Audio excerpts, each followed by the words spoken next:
If someone had told me 6 months ago that my own son's fiancée would ban me from their wedding, the very wedding I had been secretly funding with my life savings, I would have thought they were telling a cruel joke. But sometimes the people you love most are capable of breaking your heart in ways you never imagined possible. Before we jump back in, tell us where you're tuning in from, and if this story touches you, make sure you're subscribed, because tomorrow I've saved something extra special for you. My name is Eleanor Whitmore, and at 63, I thought I had seen enough of life's ups and downs to handle anything. For the past 28 years, I've owned and operated Whitmore Associates, a small but successful accounting firm here in Millbrook, Connecticut. It's not the most exciting profession, I'll admit, but it has provided me with a comfortable living and, more importantly, the financial security to help my family when they needed it most. The morning this all began started like any other Tuesday in my modest colonial home on Elm Street. I woke up at 5:30 a.m., as I had every weekday for the past 2 decades, and went through my usual routine. Coffee first, always coffee first, followed by a quick scan of the local newspaper and a check of my business emails. My office was only a 15-minute drive through the tree-lined streets of our small town, past the historic church where my late husband Thomas and I were married 35 years ago. Thomas had been gone for 8 years now, taken too soon by a heart attack at 57. We had planned to travel together in retirement, to see the places we'd only dreamed about during our busy working years. Instead, I found myself channeling that grief into building something lasting. Not just my business, but a foundation for our son Daniel's future. Daniel was our miracle baby, born when I was 38 after years of trying. Thomas used to joke that Danny was worth the wait because he got all our best qualities and none of our neuroses. Our boy grew up to be everything we had hoped: intelligent, hardworking, and kind-hearted. He graduated from Yale with a degree in architecture, landed a position at a prestigious firm in Hartford, and seemed to have his whole life mapped out perfectly. Then he met Vivienne Ashford. I'll never forget the first time Daniel brought her home for dinner. It was a crisp October evening 2 years ago, and the maple trees in our yard were showing off their autumn colors. Vivienne swept into my living room like she owned the place, her perfectly styled blonde hair catching the light from my grandmother's crystal chandelier. She was undeniably beautiful, tall, elegant, with the kind of poise that comes from a lifetime of privilege. Her family owned a chain of high-end boutiques throughout New England, and she carried herself with the confidence of someone who had never wanted for anything. "Mrs. Whitmore," she had said, extending a manicured hand, "Daniel has told me so much about you. What a charming home you have." The pause before charming was subtle, but I caught it. So did the way her eyes swept over my comfortable but decidedly unfashionable furniture. The family photos covering every surface. The hand-knitted throw blankets my sister had made for me over the years.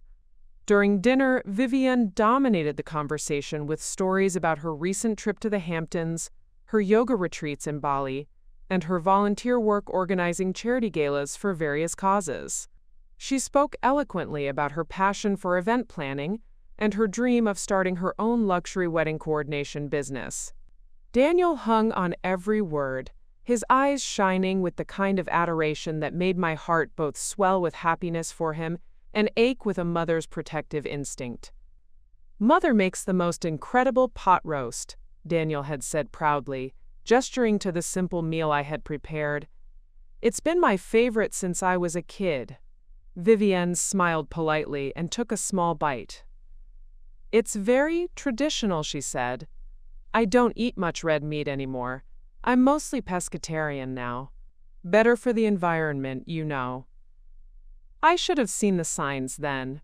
The subtle way she corrected Daniel when he used the wrong fork for the salad course.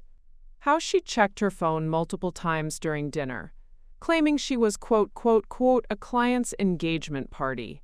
The way she talked about their future together as if it were a business plan rather than a love story. But Daniel was happy, and that was all that mattered to me.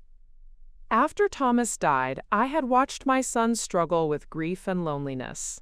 He threw himself into his work, avoided social situations, and seemed to have given up on finding someone special. When Vivienne came into his life, he came alive again. He started smiling more, talking about the future with excitement, making plans that extended beyond the next architectural project. Over the following months, I made every effort to welcome Vivienne into our small family. I invited her to our traditional Sunday dinners, included her in holiday celebrations, and listened patiently to her detailed descriptions of wedding trends and color palettes she admired. When Daniel mentioned they were looking at engagement rings, I quietly moved some investments around and made sure I had enough liquid funds available if they needed help with their future plans. The engagement happened on New Year's Eve at some exclusive resort in Vermont. Daniel called me from the mountaintop where he had proposed, his voice crackling with excitement and cold mountain air. "She said yes, Mom? Can you believe it? I'm getting married." I could believe it, and I was genuinely happy for him. Vivienne might not have been the warm, down-to-earth woman I had imagined for my son, but she made him happy, and that was what counted. When they returned from their engagement trip, glowing with excitement and full of wedding plans, I was ready to support them in whatever way I could. "We want something elegant but not ostentatious," Vivienne explained during their first post-engagement visit, spreading bridal magazines across my kitchen table. "Think garden party meets European sophistication. The venue alone will probably run about $40,000, but it's the Riverside Manor, so it's absolutely worth it. Daniel's salary is good, but we'll need to be creative about financing everything we want." That was my cue. "I'd love to help with the wedding expenses," I offered. "It would be my pleasure to contribute to Daniel's special day." Vivienne's eyes lit up for the first time since I'd known her. "Really? That's incredibly generous of you, Mrs. Whitmore. We were hoping family might be able to help, but we didn't want to assume." And that was how I became the secret financier of what was rapidly becoming the most elaborate wedding Millbrook had ever seen. Over the next 4 months, I quietly transferred money from my retirement accounts, my emergency savings, and even took out a small business loan to cover what my personal funds couldn't handle. The venue, the catering, the flowers, the photographer, the string quartet, the custom wedding dress from a boutique in Manhattan, it all added up to nearly $80,000. I didn't mind the expense. Thomas and I had lived modestly and saved carefully, and what good was money if you couldn't use it to make your child's dreams come true? Every time Daniel called to thank me for another payment, his voice full of gratitude and excitement, I felt like I was giving him the wedding his father would have wanted him to have. But as the wedding date approached, something began to change in the way Vivienne treated me. Our conversations became shorter and more formal. She stopped including me in planning decisions, claiming she wanted to surprise me with the final details. When I asked about my role in the ceremony, perhaps a special reading or lighting a memorial candle for Thomas, she became vague and evasive. "Oh, we're keeping the ceremony very simple and streamlined," she would say. "Too many moving parts can make things feel chaotic." I assumed she was just stressed about the details. Planning a wedding, especially one as elaborate as theirs, was undoubtedly overwhelming. I continued making payments and offering help, determined to support them through this important time in their lives. I had no idea that in just 2 weeks I would receive a phone call that would shatter my understanding of family loyalty and force me to make a decision that would change everything between us forever. Preparing and narrating this story took us a lot of time, so if you are enjoying it, subscribe to our channel. It means a lot to us. Now back to the story. The first crack in my perfect wedding fantasy appeared on a rainy Thursday morning in late April, exactly 3 weeks before the ceremony. I was reviewing quarterly tax reports for my clients when my phone buzzed with a text from Vivienne. "Eleanor, can we talk? It's about the wedding seating arrangements. Call me when you have a moment." I smiled, thinking she finally wanted my input on something personal. Perhaps she'd realized that keeping me at arm's length wasn't the best approach for building our relationship. I finished up the tax document I was working on and dialed her number, expecting to discuss whether I'd prefer to sit with Daniel's college friends or my sister's family. "Oh good, you called," Vivienne answered. her voice strangely tight. "I've been meaning to discuss this with you for a while now. It's a bit delicate." "Of course, dear. What's on your mind?" There was a pause, and I could hear her taking a deep breath. "Well, Daniel and I have been talking, and we've decided to have a very intimate ceremony. Just immediate family and our closest friends. We want to keep it small and meaningful, you understand." I frowned, confused. "But Vivienne, you've invited over 150 people. Daniel showed me the guest list last month." "Yes, well, that's for the reception. The ceremony itself will be much smaller. More curated." The way she said curated made my stomach clench with an inexplicable dread. "I see. So who counts as immediate family for the ceremony?" I asked, trying to keep my voice light despite the growing unease. Another pause. This one longer. "My parents, of course. My sister and her husband. My grandmother. And from Daniel's side, well, that's what I wanted to discuss with you." My hand tightened on the phone. "I'm listening." "Eleanor, I hope you'll understand. This comes from a place of love and wanting what's best for Daniel on his special day. But we've decided that for the ceremony itself, we're only including people who really understand our vision for the future. People who are truly supportive of our relationship and our goals as a couple." The words hit me like ice water. "What exactly are you saying, Vivienne?" "I'm saying that perhaps it would be best if you attended just the reception. The ceremony will be so small and formal. And honestly, I'm worried about making sure everything flows smoothly. You understand." I sat in stunned silence for several heartbeats, trying to process what I was hearing.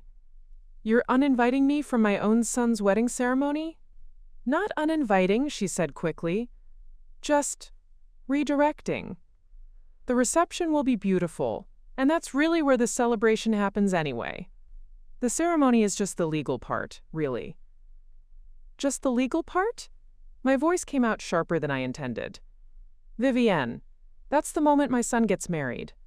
That's the moment he becomes your husband. You're telling me I can't witness that?" "Eleanor, please don't make this harder than it needs to be.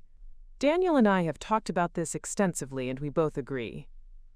"Daniel agrees to this?" I interrupted, my heart pounding. "My son agrees that his mother shouldn't watch him get married?" "He wants what I want," she said, and there was something cold in her voice now, a hardness I'd never heard before. "We're a team, Eleanor. We make decisions together, and this is what we've decided is best for us." I stood up from my desk, pacing to the window that overlooked Main Street. Below, people were going about their normal Thursday morning routines, stopping at the coffee shop, walking their dogs, checking their mail. Everything looked exactly the same as it had an hour ago, but my world had suddenly tilted on its axis. "I don't understand," I said, my voice barely above a whisper. "What did I do wrong? Have I said something to offend you? Have I been too involved in the planning?" "It's not about what you've done," Vivienne replied, but her tone suggested otherwise. "It's about what's best for our future. Daniel and I are starting a new chapter, and we need to be surrounded by people who support our vision of that future. People who understand our lifestyle and goals." "And I don't understand your lifestyle and goals?" "Eleanor, let's be honest.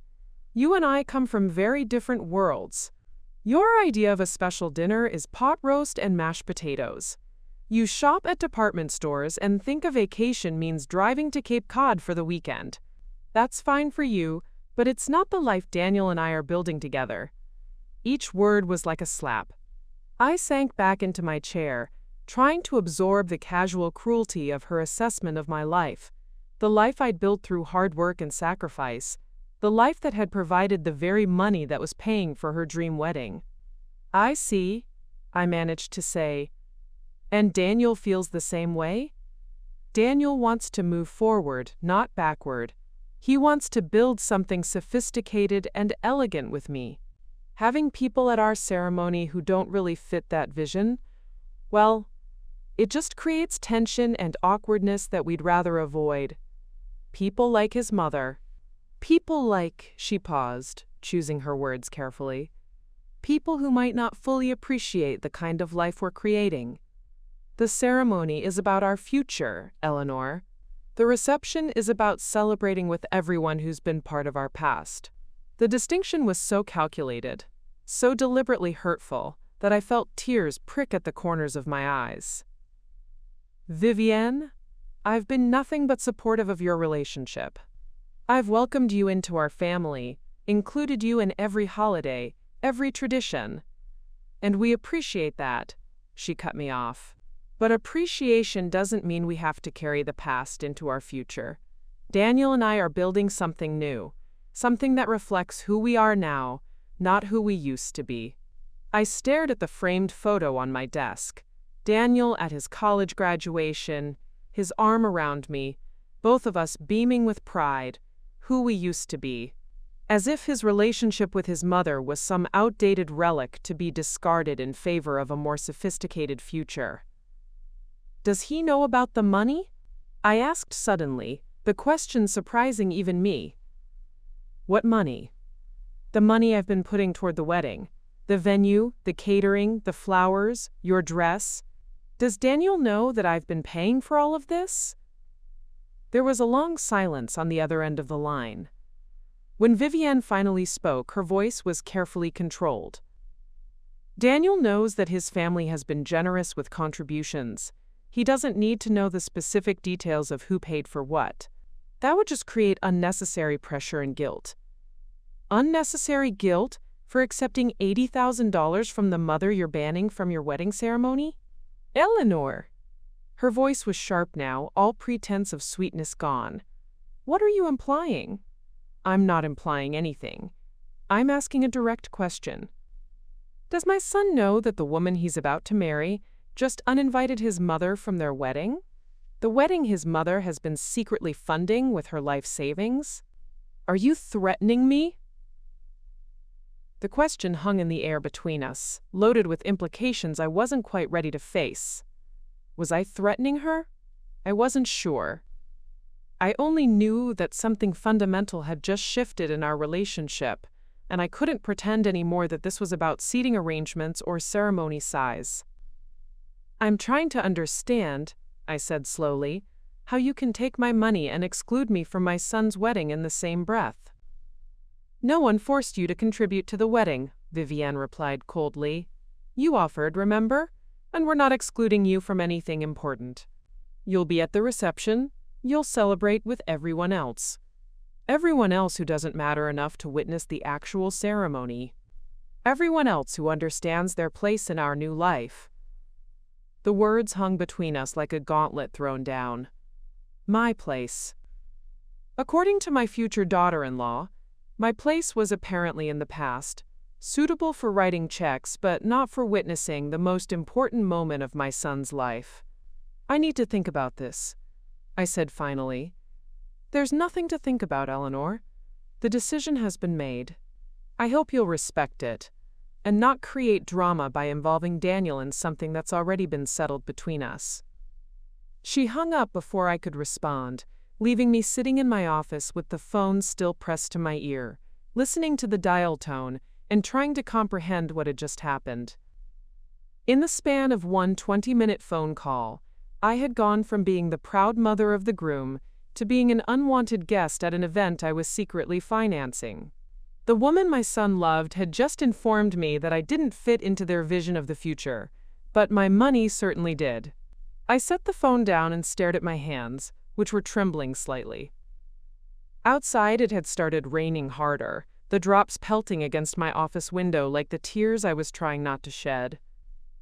Everything I thought I knew about my relationship with Daniel and Vivienne had just been turned upside down, and I had no idea what to do next. But one thing was becoming crystal clear. If Vivienne thought she could take my money and push me aside without consequences, she was about to learn just how wrong she was.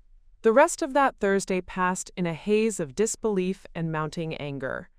I went through the motions of my normal routine. meeting with clients, reviewing financial statements, returning phone calls. But my mind kept circling back to Vivienne's words like a vulture over roadkill. People who understand their place in our new life.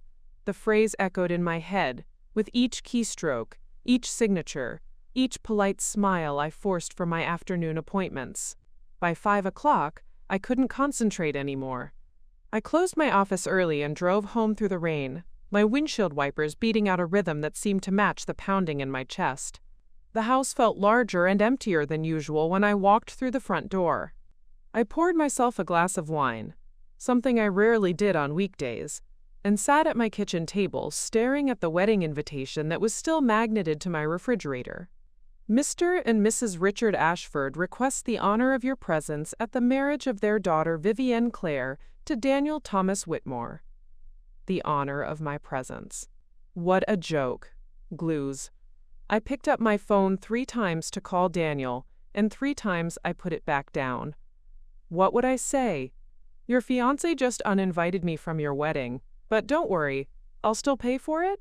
The whole situation felt surreal, like something that happened to other people in soap operas, not to real mothers in real families. Around 8 o'clock, my phone rang. Daniel's name lit up the screen, and my heart jumped with hope. Maybe he'd found out what Vivienne had done. Maybe he was calling to apologize, to fix this horrible misunderstanding. Hi, sweetheart, I answered, trying to keep my voice normal. Hey, Mom, how was your day? His voice sounded cheerful, completely unaware of the bomb his fiancée had dropped on my world.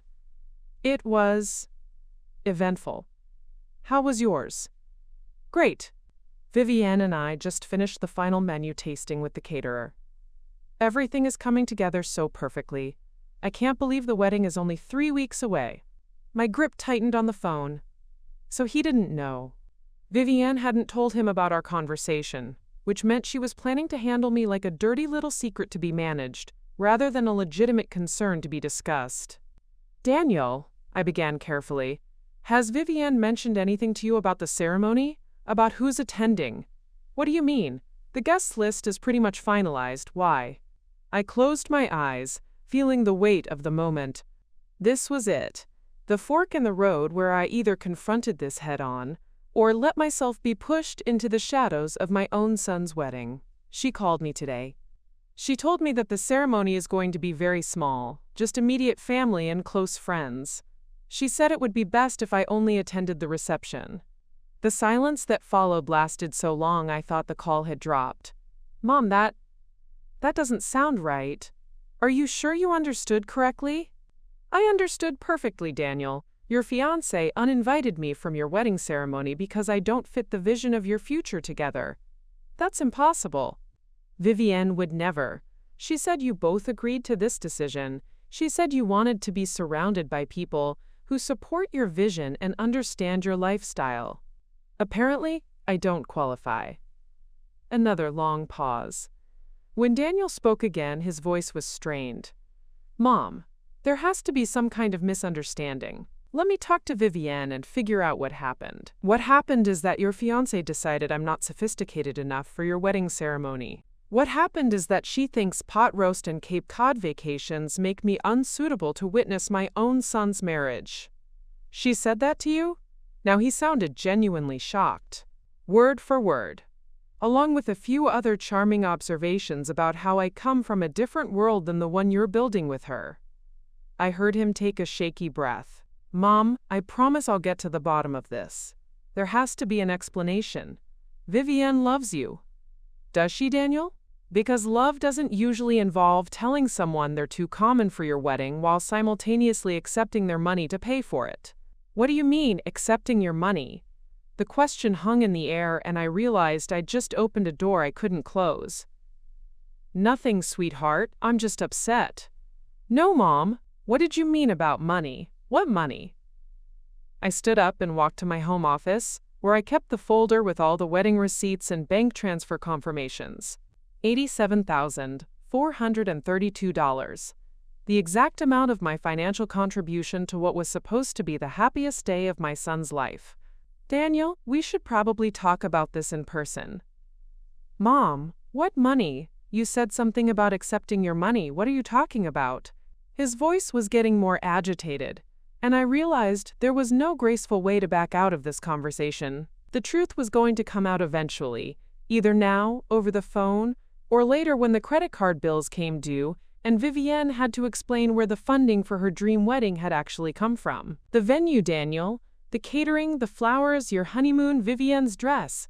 I've been paying for all of it. What? That's impossible. Vivienne said her parents were covering most of the expenses, and my savings were handling the rest. Her parents paid for the engagement party and the rehearsal dinner. Everything else, the actual wedding, that's been me. $87,000 for my retirement accounts and a business loan. The silence this time was deafening. I could picture him sitting in whatever restaurant or cafe they'd gone to after the menu tasting, trying to process this information while Vivienne sat across from him, probably scrolling through her phone, blissfully unaware that her carefully constructed narrative was crumbling. $87,000, he repeated slowly. Mom, why didn't you tell me? Because I wanted to give you the wedding you dreamed of without you worrying about the cost. Because that's what parents do. We make sacrifices so our children can have beautiful moments. Because I thought I was part of this family and would be welcome at every part of your special day. You are part of this family, he said fiercely. You're my mother. Of course you're welcome at every part of my wedding. There has to be some kind of mistake. The only mistake was mine, thinking that paying for someone's dream wedding would guarantee me a seat to watch it happen. Mom, I swear to you, I had no idea about any of this. Not about the money, not about what Vivienne said to you, none of it. She told me you both agreed to exclude me from the ceremony. She was very clear that this was a joint decision. It absolutely was not. I would never agree to anything like that, never. His voice was getting louder, and I could hear the confusion and anger building. Where is she now? I don't know, sweetheart. I assume she's with you. She stepped outside to take a call from the florist.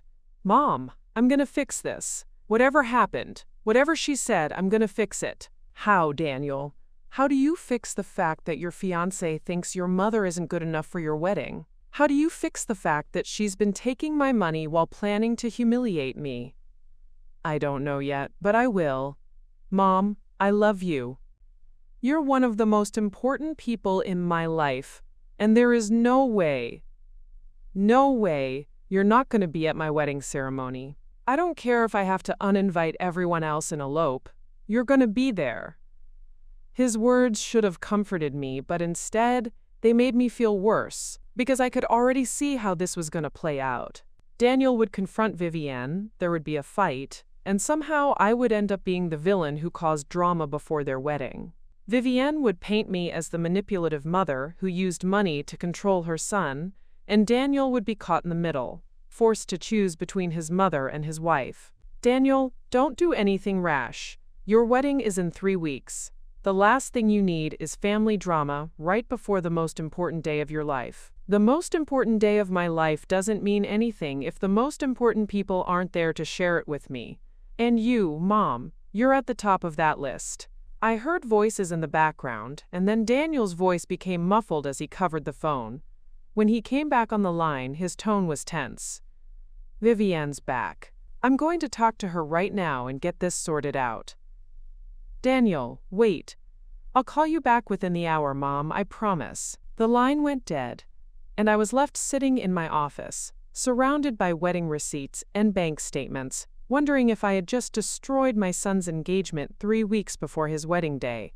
Part of me felt guilty for dropping this bombshell on him when he was supposed to be enjoying the final preparations for his big day. But a larger part of me felt a grim satisfaction that Vivienne's careful manipulation was finally being exposed. I walked back to the kitchen and refilled my wine glass, then sat down to wait for the phone to ring. Outside, the rain had stopped, but the evening felt heavy with the promise of storms to come. In less than an hour, I would know whether my son's marriage could survive the truth about who had really been funding their fairy tale wedding, and whether their relationship could survive the revelation of how his bride really felt about his mother. Either way, there was no going back now. The truth was out, and whatever happened next would determine not just whether I attended Daniel's wedding, but whether I still had a son at all. 47 minutes later, my phone rang. I had been pacing circles around my living room, alternately rehearsing what I would say to Daniel and trying to convince myself that maybe this was all just a terrible misunderstanding that could still be resolved peacefully. When I saw his name on the screen, my heart was pounding so hard I could feel it in my throat. "Hi, sweetheart," I answered, trying to sound calmer than I felt. "Mom." His voice was flat, drained of all the enthusiasm that had been there an hour earlier. "We need to talk." "How did it go with Vivienne?" A long pause. "Can you come over to my apartment? I think this conversation needs to happen face to face." The gravity in his tone made my stomach drop. "Of course. I'll be there in 20 minutes. Daniel lived in a modern apartment complex on the other side of Millbrook, the kind of place young professionals moved to when they wanted something sleek and new but couldn't yet afford a house. I had helped him with the security deposit 2 years ago, though I suspected that was another financial contribution he'd forgotten about in the midst of planning his sophisticated new life. When he opened the door, I could immediately see that my worst fears were confirmed. His hair was disheveled, his shirt wrinkled, and his eyes had the hollow look of someone who'd just had his world turned upside down. Behind him, I could see Vivienne sitting stiffly on the couch, her posture perfect, but her face a mask of barely controlled fury. "Come in, Mom," Daniel said quietly. "We have a lot to discuss." I stepped into the apartment, and the tension was so thick I could practically taste it. Vivienne didn't look at me, instead focusing intently on her manicured nails as if they held the secrets of the universe. Daniel gestured for me to sit in the armchair across from the couch, positioning himself between us like a referee preparing for a heavyweight fight. "So," I said, breaking the suffocating silence, "I take it you two had quite a conversation." "You could say that," Daniel replied, running a hand through his hair. "Apparently, there are several things that all of us need to get straight." Vivienne finally looked up, her blue eyes cold as Arctic ice. "Eleanor, I think you owe Daniel and me an explanation about why you decided to sabotage our relationship 3 weeks before our wedding." "Sabotage?" I felt my own anger flaring. "I'm not the one who uninvited my son's mother from his wedding ceremony. And I'm not the one who's been secretly manipulating the situation with money for months," she shot back. "Did you really think you could control us by paying for everything without telling Daniel? Did you think that gave you the right to dictate every aspect of our wedding?" "I never tried to dictate anything," I protested. "I offered to help because I wanted my son to have a beautiful wedding. I never used the money as leverage or tried to control your decisions." "Didn't you?" Vivienne's voice was sharp. "Then why bring it up the moment I made a decision you didn't like? The moment I tried to create boundaries for our ceremony, you immediately threw the money in my face like a weapon." I looked at Daniel, hoping for support, but his expression was unreadable. "Is that what you think happened?" I asked him. Chilly. He shifted uncomfortably in his chair. "Mom, I'm trying to understand why you never told me about the money. $87,000 isn't something you just forget to mention. I didn't want you to feel obligated or guilty about accepting help from your mother. But don't you see how this looks?" Daniel's voice was strained. "From the outside, it looks like you were setting up a situation where you could control things by being the secret benefactor. And then when Vivienne made a decision you didn't like, a decision to exclude me from my own son's wedding," I interrupted. "A decision about the ceremony that you immediately countered by revealing your financial contribution," Vivienne added smoothly. "The timing is quite telling, don't you think?" I stared at her, amazed by her ability to twist the situation. "You think I planned this? You think I paid for your wedding hoping you would uninvite me so I could use it against you? I think you've been trying to maintain control over Daniel's life since his father died, and you saw our marriage as a threat to that control," Vivienne said calmly. "The money was just your way of making sure you stayed relevant." "That's not true," I said, but even as the words left my mouth, I could see how convincing her version sounded. The grieving widow who couldn't let go, who used financial manipulation to stay central to her adult son's life. It was a narrative that fit uncomfortably well, even though it wasn't accurate. Daniel was looking at me with an expression I'd never seen before. Disappointment mixed with something that might have been pity. "Mom, did you really pay for all of this without expecting anything in return?" "Of course I didn't expect anything in return," I said, but my voice sounded defensive even to my own ears.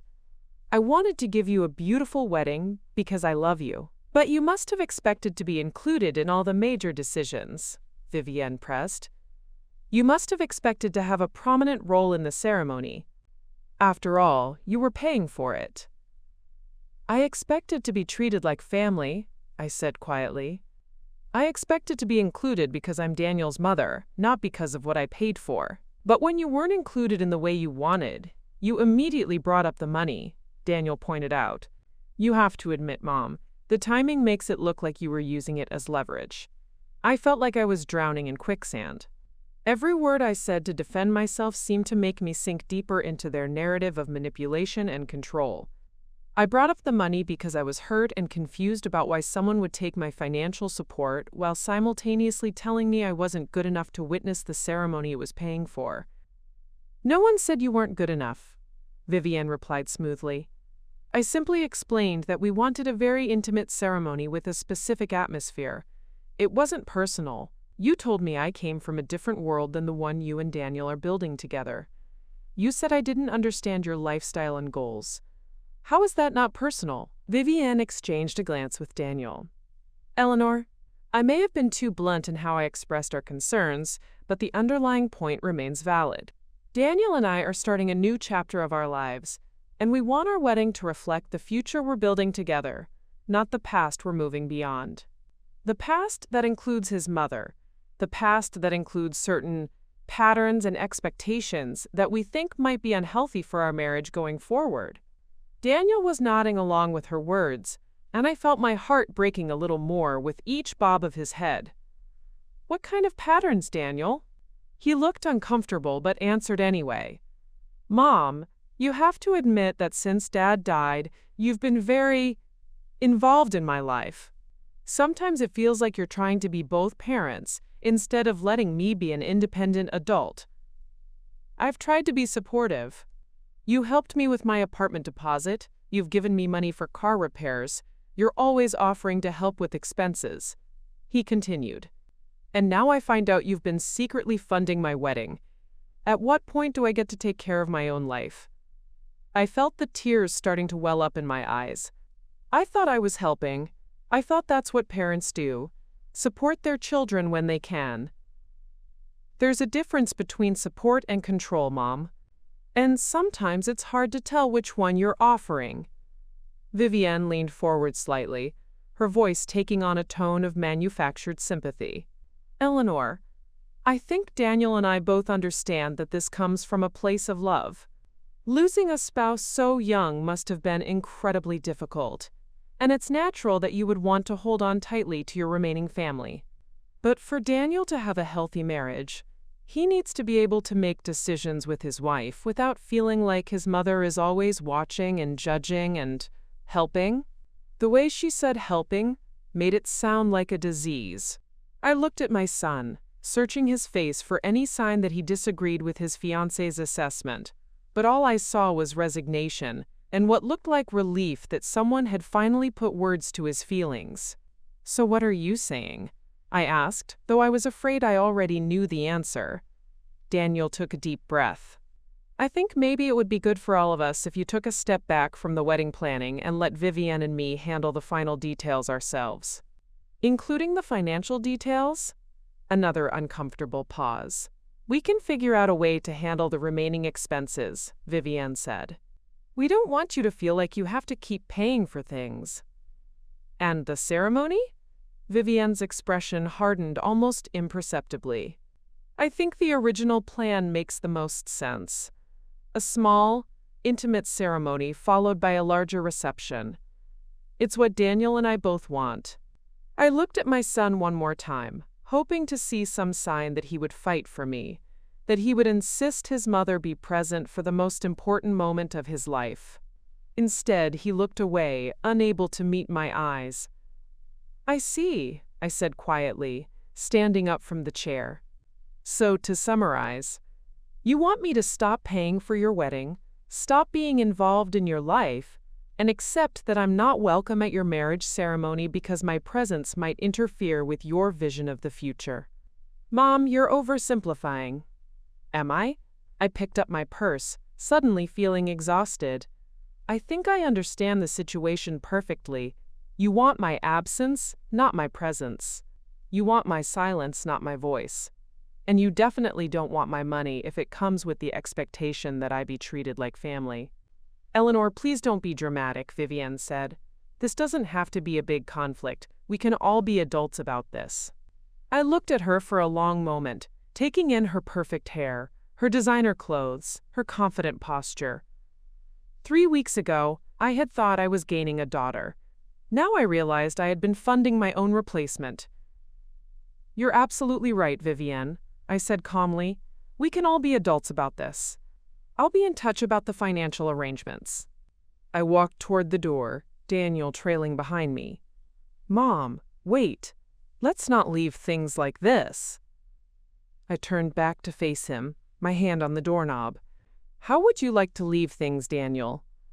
Because from where I'm standing, it seems like everything has been decided without me. I just want you to understand that this isn't about not loving you or not wanting you in my life. It's about setting healthy boundaries." "I understand perfectly," I said. "And I hope you'll understand when I set some healthy boundaries of my own." I left my son standing in his doorway, and for the first time since this nightmare began, I felt something other than hurt and confusion. I felt angry. And that anger was about to change everything. I drove home in a daze, my hands gripping the steering wheel so tightly my knuckles were white. The anger that had flared up in Daniel's apartment was still there, burning steady and hot in my chest, but it was mixed with something else now, a desperate need to talk to someone who could help me make sense of what had just happened, someone who could tell me I wasn't losing my mind. When I pulled into my driveway, I sat in the car for several minutes, staring at my house, the house where I had raised Daniel, where we had celebrated every birthday and holiday, where he had brought his broken hearts and his triumphs. Now it felt like a museum of a relationship that apparently never existed the way I thought it did. Well, my phone buzzed with a text message. For a moment, my heart leaped, thinking it might be Daniel calling to apologize, to say he'd reconsidered. Instead, it was from my sister Rebecca, who lived in Boston. "How are the wedding plans going? Getting excited for the big day?" Rebecca. My older sister by 4 years. The family pragmatist who had never sugarcoated anything in her life. If anyone could help me figure out whether I was being manipulated or genuinely being an overbearing mother, it would be her. I called her immediately. "Eleanor, what's wrong?" Rebecca's voice was sharp with concern. "You sound terrible." "Rebecca, I need to tell you something, and I need you to be honest with me about whether I'm being crazy or if something is really wrong here." "Okay, shoot. What happened?" I told her everything. The phone call from Vivienne, the conversation with Daniel, the confrontation at his apartment. I didn't leave out any details, including the part about the money and how they had turned it around to make me look manipulative. Rebecca listened without interrupting, only making occasional sounds of surprise or disgust. When I finished, there was a long silence. "Rebecca? Are you still there?" "I'm here. I'm just trying to process the fact that your future daughter-in-law is apparently a sociopathic mastermind and my nephew has lost his damn mind." The bluntness of her assessment was so unexpected that I actually laughed, the first time I'd laughed in 2 days. "So you don't think I'm being an overbearing mother?" "Eleanor, let me ask you something. In the past 2 years, how many times have you tried to interfere with Daniel's relationship with Vivienne?" I thought about it carefully. "I don't think I have. I mean, I've had my concerns about her, but I've kept them to myself. I've always been polite and welcoming." Have you ever used money to try to control his decisions? No. When I helped him with his apartment deposit or car repairs, it was because he needed help and I could afford to give it. I never attached strings or conditions. Have you ever demanded to be involved in their wedding planning? Actually, it was the opposite. I offered to help and contribute, but Vivienne made most of the decisions without asking for my input. I only found out about things after they were already arranged. So let me get this straight, Rebecca said, her voice getting more indignant. You quietly funded their entire wedding without asking for anything in return. You stayed out of their planning process even though you were paying for it, and the first time you raised any objection was when they told you that you couldn't watch your own son get married? That's about right. And somehow this makes you controlling and manipulative? According to Vivienne and Daniel, yes. Rebecca let out a string of profanity that would have made a sailor blush. Eleanor, you're not crazy and you're not being overbearing. You're being played by a master manipulator who has convinced your son that up is down and black is white. The relief of hearing someone validate my perception of reality was overwhelming. But what if they're right? What if I have been too involved since Thomas died? Have you been supportive? Yes. Have you been generous? Yes. Have you been available when Daniel needed help? Yes. None of those things make you controlling. A controlling mother would have insisted on planning the wedding herself, would have used the money to dictate decisions, would have made demands about guest lists and ceremonies. You did none of that. Then why does Daniel believe her? Rebecca sighed heavily. Because she's good at what she does, honey. Really good. She's created a narrative where anything you do that shows you care about Daniel is reframed as an attempt to control him. She's isolated him from his support system, namely you, and convinced him that their relationship can only be healthy if he cuts ties with the people who might point out that she's manipulating him. So what do I do now? Well, first, you stop paying for their wedding immediately. If you're so toxic and controlling, they shouldn't want your money anyway. I already told them I would handle the financial arrangements. Good. But Eleanor, I think you should consider something else. Have you looked into what happens if you withdraw funding from vendors this close to the wedding? I frowned. What do you mean? I mean, most wedding vendors require full payment by certain deadlines. If you've been making payments on their behalf and you stop, what happens to their contracts? The question hit me like a lightning bolt. I had been so focused on the emotional betrayal that I hadn't really considered the practical implications of withdrawing my financial support. I'm not sure. I'd have to look at the contracts. Eleanor, I think you should call someone who understands wedding vendor agreements. This isn't just about your feelings anymore. This is about a substantial financial commitment that they've been operating under false pretenses about. You think I should talk to a lawyer? I think you should talk to someone who can explain your options, not to be vindictive, but to protect yourself. If Daniel and Vivienne want to be independent adults who make their own decisions, then they need to understand the full consequences of those decisions. After I hung up with Rebecca, I felt more clear-headed than I had since this nightmare began. She was right. I needed to understand exactly what my financial exposure was and what my options were for protecting myself. This wasn't about revenge. It was about making sure I didn't get financially destroyed by people who clearly didn't respect or appreciate my contributions. I called my business attorney, Martin Kozlowski, who had handled my legal affairs for over a decade. Martin was a no-nonsense man in his 50s, who had helped me navigate everything from contract disputes to my husband's estate planning. If anyone could explain the legal implications of this situation, it would be him. Eleanor, good to hear from you, Martin said when his secretary put me through. What can I do for you? Martin, I have a rather unusual situation involving my son's wedding, and I need some advice about financial contracts and obligations. I explained the basic situation, that I had been funding a wedding where I was now unwelcome, and that I wanted to understand my legal options for withdrawing that funding. "How much money are we talking about?" Martin asked. $87,000 so far, with probably another $15,000 to $20,000 in final payments still due. Martin whistled low. "That's a substantial amount. And you say the contracts are in your name?" "Most of them, yes. The venue, the caterer, the florist, the photographer. I've been making payments directly to the vendors." "Eleanor, if you're the contracting party, then you have significant leverage here. Most wedding vendors have strict cancellation policies, especially this close to the event. If you cancel, the couple would not only lose your financial support, they would also potentially forfeit deposits and face substantial cancellation fees. I'm not trying to destroy their wedding, Martin. I just want to understand my options." "Of course. But here's what I think you should know. If these vendors haven't been paid in full yet, and if the contracts are in your name, then you have the legal right to modify or cancel these agreements. The question is whether you want to exercise that right.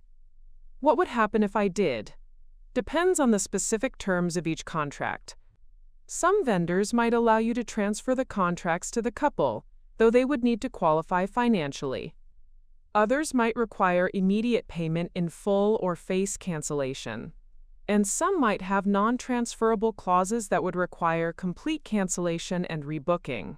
I felt a strange mix of power and responsibility settling over me. So essentially, they can't have this wedding without my continued cooperation." "That's correct. And Eleanor, there's something else you should consider.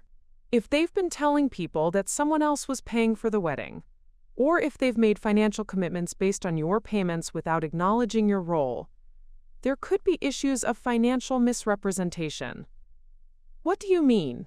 "I mean, if your son and his fiancée have been operating under the assumption that they could afford this wedding based on other sources of funding, and if they've made additional financial commitments or contracts based on that assumption, withdrawing your support could put them in a very difficult position legally and financially." The implications were staggering. Not only could I potentially cancel their wedding, but doing so might also expose them to financial consequences I hadn't even considered. "Martin, I need to think about this. Can you prepare a summary of my options and the potential consequences of each one?" "Absolutely. I'll have something for you by tomorrow afternoon." "Eleanor, can I ask what you're hoping to accomplish here?" I thought about his question carefully. I want my son and his fiancée to understand that actions have consequences. I want them to realize that you can't treat people badly and expect them to continue supporting you. And I want them to appreciate what I've been contributing to their lives instead of taking it for granted. Those are reasonable goals. Let me put together some information that will help you achieve them in the most effective way possible. After I hung up with Martin, I sat in my office surrounded by wedding contracts and bank statements, feeling like I was seeing the situation clearly for the first time. Rebecca was right. I wasn't crazy or controlling. I was a mother who had been generous and supportive, only to be told that my generosity was unwelcome and my support was unnecessary. But now I had something I hadn't had before: leverage. And for the first time since this whole mess started, I felt like I had some control over the outcome. Daniel and Vivienne wanted to be independent. They wanted to make their own decisions without interference from his overbearing mother. Perfect. They were about to get exactly what they asked for. The next morning, I woke up with a clarity of purpose I hadn't felt since this whole ordeal began. After a restless night of weighing my options, I had made my decision. Daniel and Vivienne wanted independence and boundaries. They were about to get both in ways they never anticipated. I started my day by calling the office to cancel my morning appointments, then sat down at my kitchen table with a cup of coffee and the folder containing every wedding-related contract and receipt. Martin's legal summary had arrived by email at 7 a.m., and reading through it had been both enlightening and empowering. The facts were clear. I was the primary contracting party for 90% of the wedding expenses. The venue, caterer, florist, photographer, transportation, and even the string quartet were all under contract with Eleanor Whitmore, not Daniel Whitmore or Vivienne Ashford. Most of these contracts had cancellation clauses that became increasingly expensive as the wedding date approached, with some vendors requiring 100% payment regardless of cancellation after the 2-week mark. More importantly, several of the contracts contained non-transferable clauses that meant the vendors couldn't simply switch the billing to Daniel and Vivienne without going through a complete new approval process. Credit checks, deposits, the works. Given that Daniel was an architect 3 years out of college and Vivienne worked part-time at an art gallery, their combined income and savings wouldn't qualify them for contracts of this magnitude. I picked up my phone and dialed the first number on my list, Riverside Manor, the venue that was costing me $42,000. Riverside Manor, this is Patricia speaking. How may I help you? Hi, Patricia. This is Eleanor Whitmore. I have a wedding contract with you for May 15th, and I need to discuss some changes to the arrangement. Of course, Mrs. Whitmore. What kind of changes are you looking to make? I need to know what my options are for transferring the contract to the bride and groom, or alternatively, what the cancellation terms would be. There was a pause. May I ask if there's a problem with the event? Let's just say there have been some family complications, and I want to understand all my options. I see. Well, for a transfer, the new contracting party would need to complete our standard approval process, including a credit check and full payment of the remaining balance, which would be, let me see, $28,000 due within 48 hours of approval. And if they don't qualify for approval, then the original contract would remain in place with you as the responsible party. For cancellation at this point, you would forfeit the deposit of $15,000, plus a cancellation fee of 50% of the total contract value. I did the quick math in my head. Canceling would cost me $36,000 total, but it would also mean there was no venue for Daniel and Vivienne's wedding. What if I simply didn't show up and didn't make the final payment? Mrs. Whitmore, I wouldn't recommend that course of action. The contract includes provisions for collection of the full amount, plus additional fees and legal costs. You would be liable for the entire $42,000 regardless. I understand. Thank you for the information, Patricia. I made similar calls to the caterer, florist, and photographer. The story was the same everywhere. Transfer would require immediate full payment and credit approval. Cancellation would be expensive but would effectively end their ability to provide services for the wedding. By 10 a.m., I had a complete picture of the situation. Daniel and Vivienne had exactly zero chance of qualifying to take over the contracts, which meant they had two choices: accept my continued involvement and funding, or watch their dream wedding disappear entirely. I was mulling over how to present this information when my phone rang. Daniel's name appeared on the screen, and I let it ring 3 times before answering.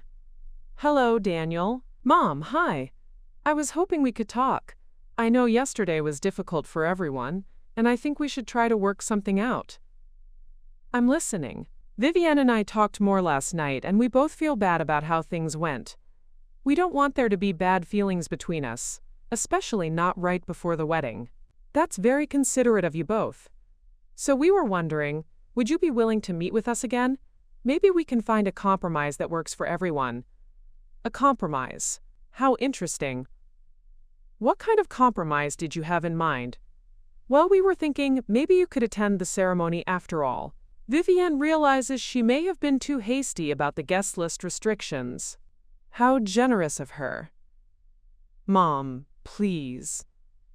I know you're hurt, and I understand why, but we're family, and family works things out. I almost laughed at the irony.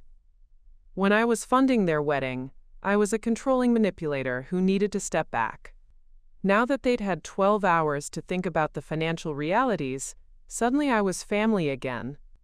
Daniel, before we talk about compromises, I think you and Vivienne should understand exactly what the current situation is from a financial perspective. What do you mean?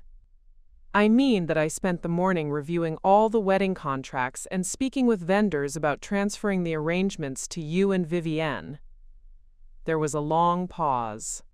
Why would you do that?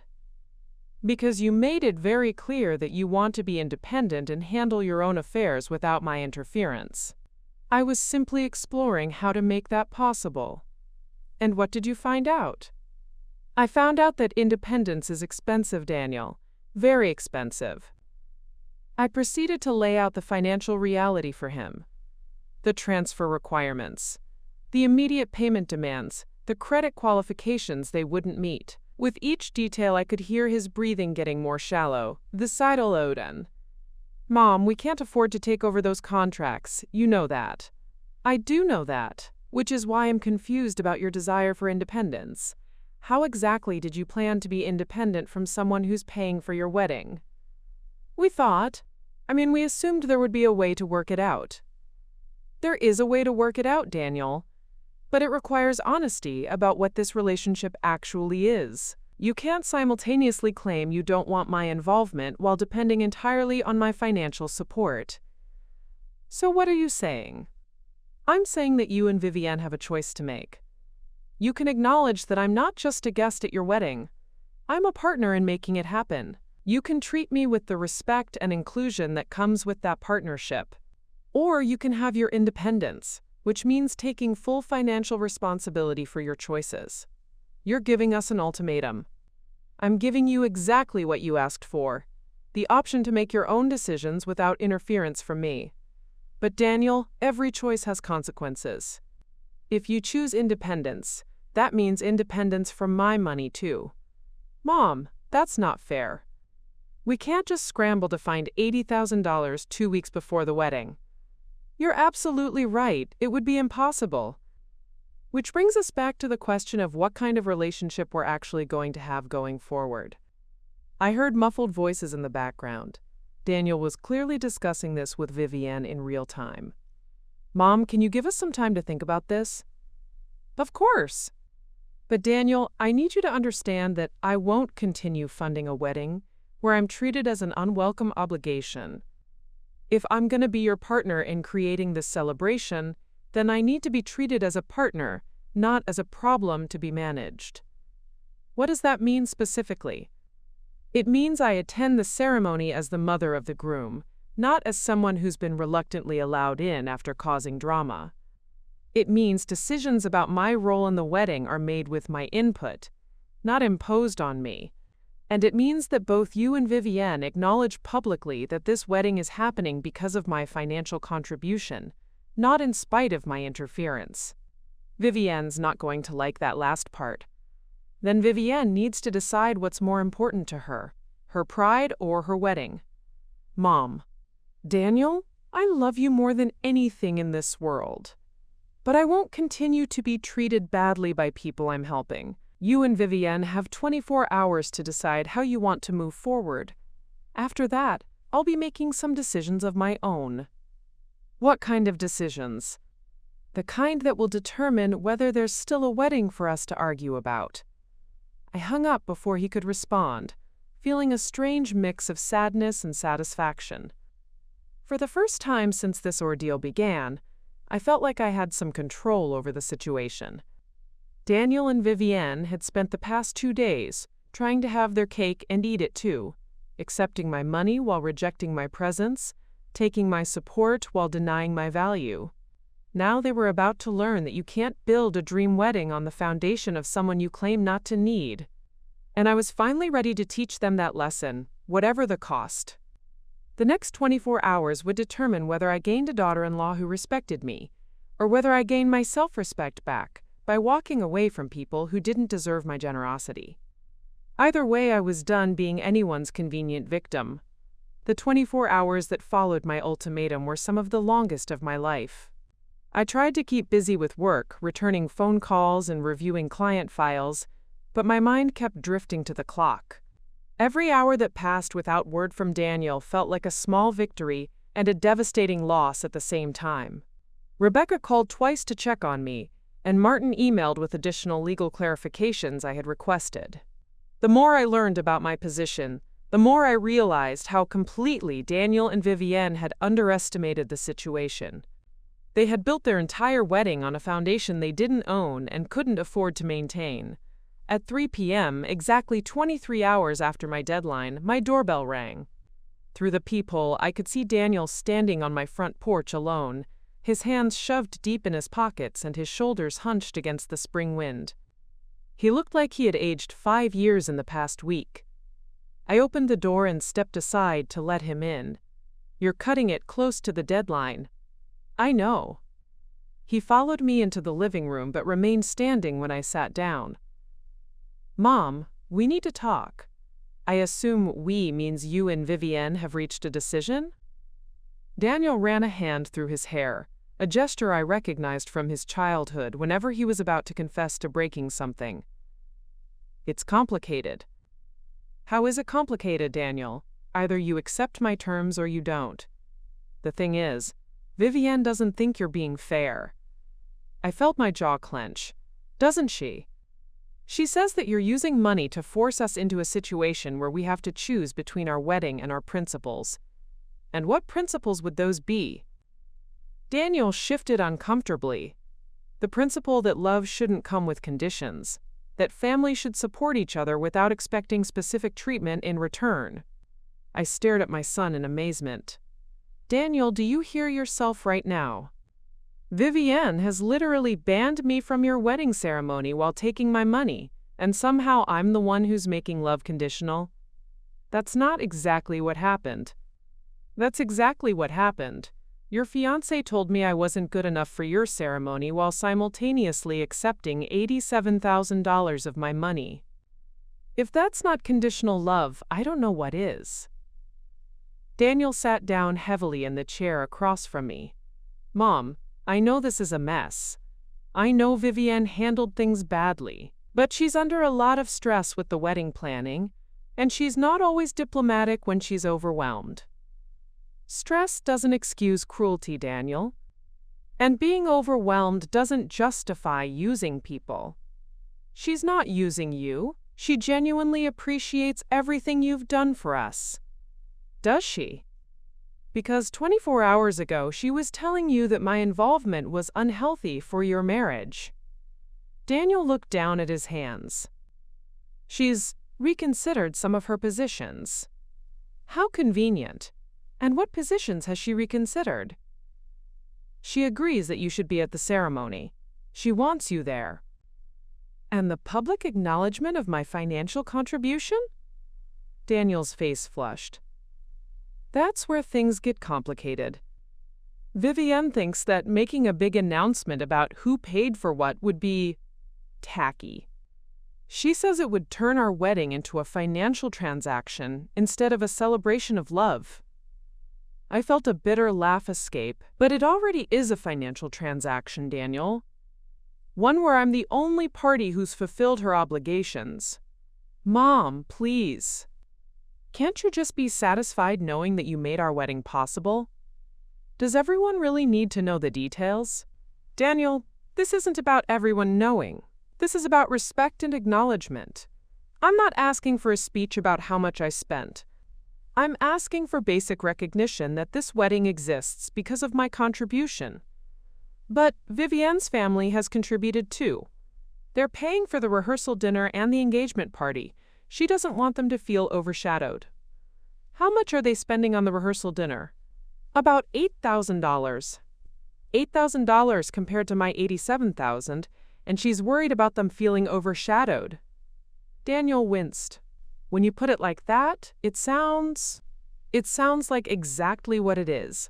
A massive disproportion that your fiancé doesn't want to acknowledge, because it would interfere with her narrative about your sophisticated, independent life." We sat in silence for several minutes. I could see Daniel struggling with something, and I waited for him to find the words.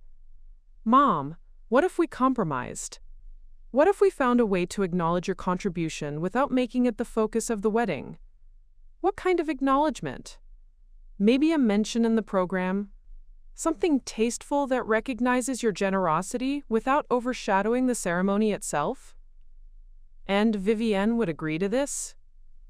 Daniel hesitated. "She would prefer not to, but she understands that some acknowledgement might be necessary." "Necessary," I repeated the word slowly. "Not appropriate, Not deserved, but necessary. That's not what I meant. Daniel, let me ask you something. Do you personally believe that I deserve recognition for funding your wedding? He looked directly at me for the first time since he'd arrived. Yes, of course I do. And do you believe that I deserve to attend your wedding ceremony as your mother, not as someone who's been reluctantly admitted after causing problems? Yes. Then why are you negotiating with me as if these things are unreasonable requests? Daniel stood up and began pacing around my living room.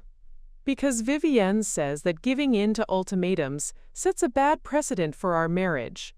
She says that if we let you dictate terms now, you'll expect to control other aspects of our life going forward. And what do you think, Daniel? I think I'm caught between the two most important women in my life, and no matter what I choose, someone is going to be hurt and angry. That's not an answer to my question. He stopped pacing and looked at me with an expression of exhaustion and frustration. I think that you've been incredibly generous, and I think that Vivienne has been unfair to you. I also think that this whole situation has gotten way out of hand, and maybe we should all just step back and remember that we're supposed to be celebrating my marriage, not fighting over it. Daniel, what did Vivienne say when you told her about the vendor contracts? When you explained that you can't actually afford to take over the wedding expenses? His face went pale. How did you know I told her about that? Because that's the only reason you're here trying to negotiate instead of telling me you've decided to handle everything independently. Daniel slumped back into the chair. She was furious. She said you were manipulating the situation by setting up contracts that we couldn't afford to take over. I set up contracts to pay for your wedding, Daniel. The fact that you can't afford them isn't manipulation, it's reality. But she has a point about the timing. If you had told us from the beginning that you were paying for everything, we could have made different choices. Different choices like what?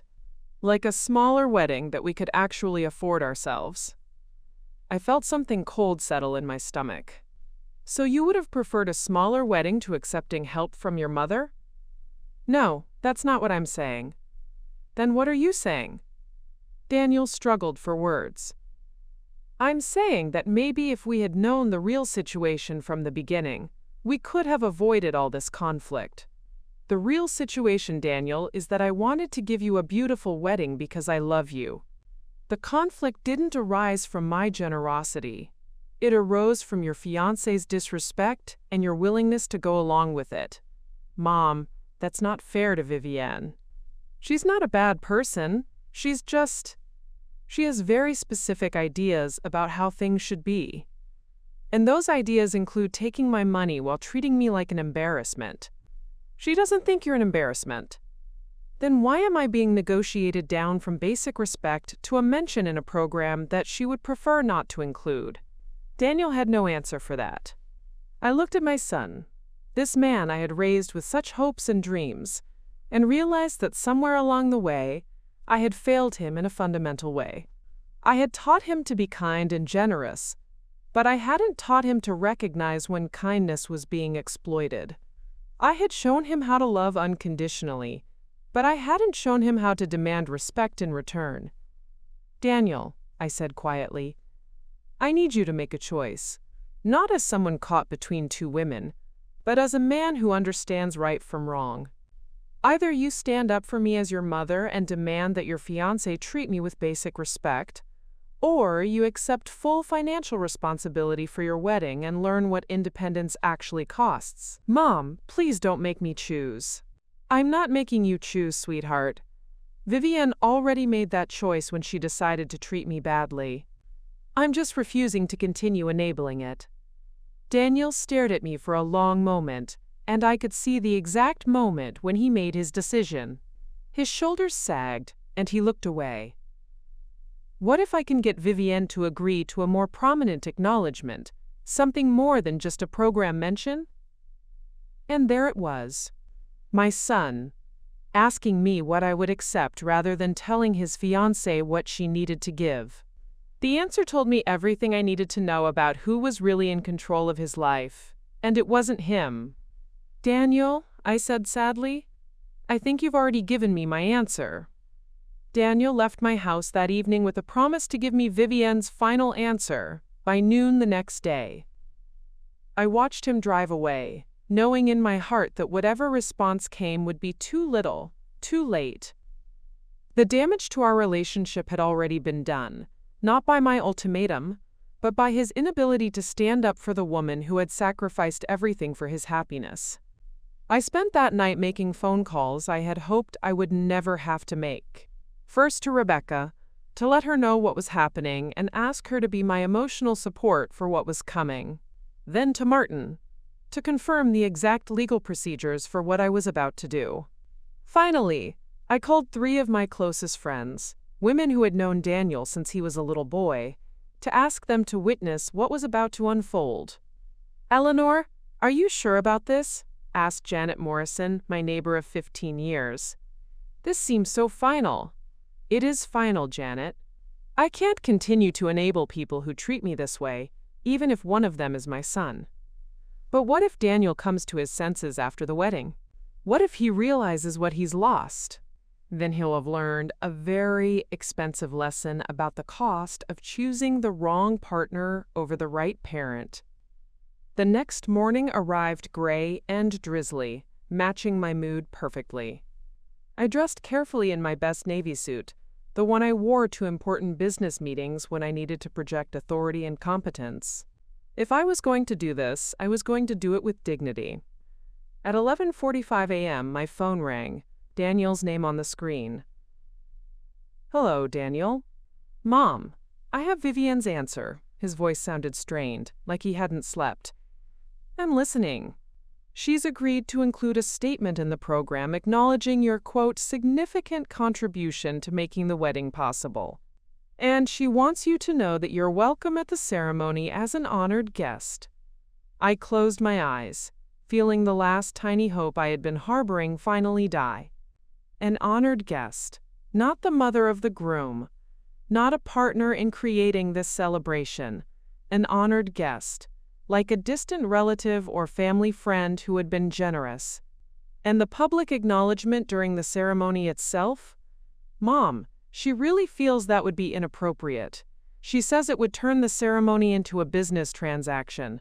But she has no problem with it being a business transaction, as long as I'm the only one paying for it. That's not... She didn't put it that way. How did she put it, Daniel? There was a long pause. She said that if you really loved us, you wouldn't need public recognition for your gift. She said that making demands about acknowledgement proves that your generosity came with strings attached. The manipulation was so elegant, so perfectly crafted, that I almost had to admire it. Vivienne had found a way to make my request for basic respect sound like emotional blackmail. I see. And what do you think about her position, Daniel? I think she has a point about not making the wedding about money. But I also think you deserve better than what we're offering. Then why are you offering it? Another pause. Because it's the best I can do, Mom. It's the best compromise I can get her to agree to. Daniel, let me ask you one final question, and I want you to think very carefully before you answer. When you marry Vivienne tomorrow, are you marrying a partner who will work with you to solve problems? Or are you marrying someone who will tell you what you can and cannot do with your own family? That's not fair. Marriage is about compromise. No, Daniel, marriage is about partnership. Compromise happens between equals who respect each other. What you're describing is one person making decisions and the other person accepting them. Mom, please. Just take the program acknowledgement, be at the ceremony. Let's all move forward and build something positive from here. Build something positive on a foundation of disrespect and manipulation? I don't think so. What are you saying? I took a deep breath. I'm saying that I decline Vivienne's generous offer to be an honored guest at the wedding I'm paying for. And since you've both made it clear that you can handle your own decisions without input from your controlling mother, you can handle your own expenses as well. Mom, no. Please don't do this. "Daniel, I gave you a choice. You've made it. Now you get to live with the consequences. We can't afford to take over the contracts, you know that." Vivienne exchanged a glance with Daniel. "Eleanor, I may have been too blunt in how I expressed our concerns, but the underlying point remains valid. Daniel and I are starting a new chapter of our lives, and we want our wedding to reflect the future we're building together, not the past we're moving beyond. The past that includes his mother, the past that includes certain patterns and expectations that we think might be unhealthy for our marriage going forward." Daniel was nodding along with her words, and I felt my heart breaking a little more with each bob of his head. "What kind of patterns, Daniel?" He looked uncomfortable but answered anyway. "Mom, you have to admit that since Dad died, you've been very involved in my life. Sometimes it feels like you're trying to be both parents instead of letting me be an independent adult. I've tried to be supportive. You helped me with my apartment deposit, you've given me money for car repairs, you're always offering to help with expenses," he continued. "And now I find out you've been secretly funding my wedding. At what point do I get to take care of my own life?" I felt the tears starting to well up in my eyes. I thought I was helping. I thought that's what parents do. Support their children when they can. There's a difference between support and control, Mom. And sometimes it's hard to tell which one you're offering. Vivienne leaned forward slightly, her voice taking on a tone of manufactured sympathy. "Eleanor, I think Daniel and I both understand that this comes from a place of love. Losing a spouse so young must have been incredibly difficult, and it's natural that you would want to hold on tightly to your remaining family. But for Daniel to have a healthy marriage, he needs to be able to make decisions with his wife without feeling like his mother is always watching and judging and helping." The way she said helping made it sound like a disease. I looked at my son, searching his face for any sign that he disagreed with his fiancée's assessment, but all I saw was resignation and what looked like relief that someone had finally put words to his feelings. "So what are you saying?" I asked, though I was afraid I already knew the answer. Daniel took a deep breath. "I think maybe it would be good for all of us if you took a step back from the wedding planning and let Vivienne and me handle the final details ourselves." "Including the financial details?" Another uncomfortable pause. "We can figure out a way to handle the remaining expenses," Vivienne said. "We don't want you to feel like you have to keep paying for things." "And the ceremony?" Vivienne's expression hardened almost imperceptibly. "I think the original plan makes the most sense. A small, intimate ceremony followed by a larger reception. It's what Daniel and I both want."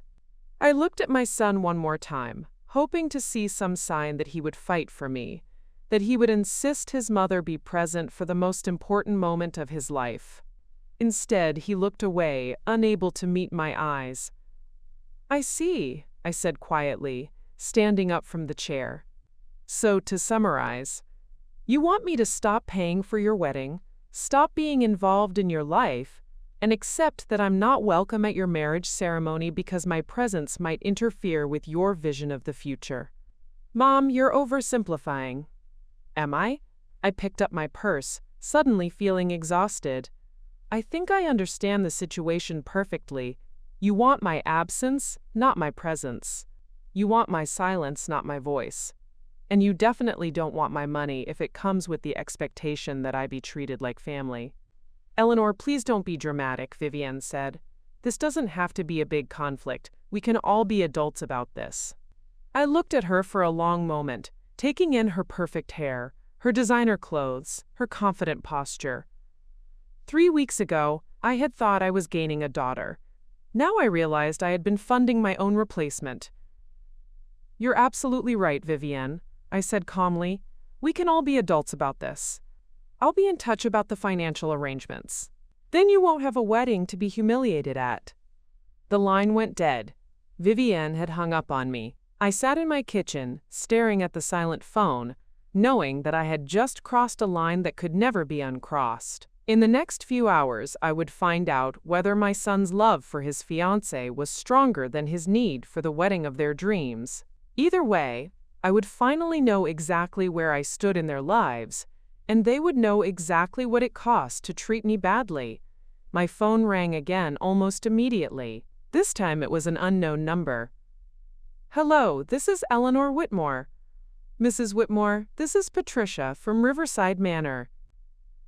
I just received a very frantic call from a Vivienne Ashford asking about transferring your wedding contract. I wanted to confirm with you whether you're authorizing this transfer." I looked out my kitchen window at the maple tree Thomas and I had planted when Daniel was born. It had grown strong and tall over the years, weathering storms and seasons, bending but never breaking. "Patricia," I said calmly, "let me tell you exactly what I'm authorizing." The next 2 hours unfolded like scenes from a tornado, with phone calls, frantic emails, and increasingly desperate messages creating a whirlwind of activity around me, while I sat in the calm center of my own resolve. After confirming with Patricia that no contract transfer would be authorized without my explicit written consent, I received a call from the caterer, then the florist, then the photographer. Each vendor had been contacted by either Daniel or Vivienne, all with the same request: immediate transfer of services to the couple's names. Each vendor had the same response: not possible without Eleanor Whitmore's authorization and full payment of outstanding balances. I authorized nothing. At 2:47 p.m., my doorbell rang insistently. Through the peephole, I could see Daniel and Vivienne on my front porch, both looking like they had been through a blender. Vivienne's usually perfect hair was disheveled, her designer outfit wrinkled. Daniel's face was flushed, and his eyes were wide with what looked like panic. I opened the door but didn't invite them in. "Mom, we need to talk," Daniel said immediately. "Please, this has gone too far." "I agree it's gone too far," I replied calmly. "That's why I'm ending it." "You can't just destroy our wedding because you're angry," Vivienne said, pushing past Daniel. "This is insane. We have 150 guests flying in from all over the country. We have a reception planned, a honeymoon booked. None of which is my responsibility," I interrupted. "You made it very clear that my involvement was unwelcome. I'm simply respecting your wishes." Daniel stepped forward, his hands outstretched in a pleading gesture. "Mom, I know we handled this badly. I know Vivienne said things that hurt you. But please, we can fix this. We can work it out." "How, Daniel? How do you fix the fact that your fiancé thinks I'm not worthy of basic respect? How do you fix the fact that you agreed with her?" "I never agreed with her about not wanting you at the ceremony," he protested. "But you agreed to negotiate me down to a program mention, instead of standing up for me. You agreed to treat my request for acknowledgement as unreasonable instead of telling her that respecting your mother was non-negotiable." Vivienne stepped closer, her face a mask of barely controlled fury. "Eleanor, you are manipulating this entire situation. You're using money to control us, and you're destroying Daniel's happiness because you can't accept that he's building a life with someone else." I looked at her for a long moment, taking in her perfect features twisted with anger, her expensive clothes that my money had probably helped pay for, her entitled posture that suggested she had never in her life been denied something she wanted. "Vivienne," I said quietly, "do you know what manipulation actually is?" "Of course I do.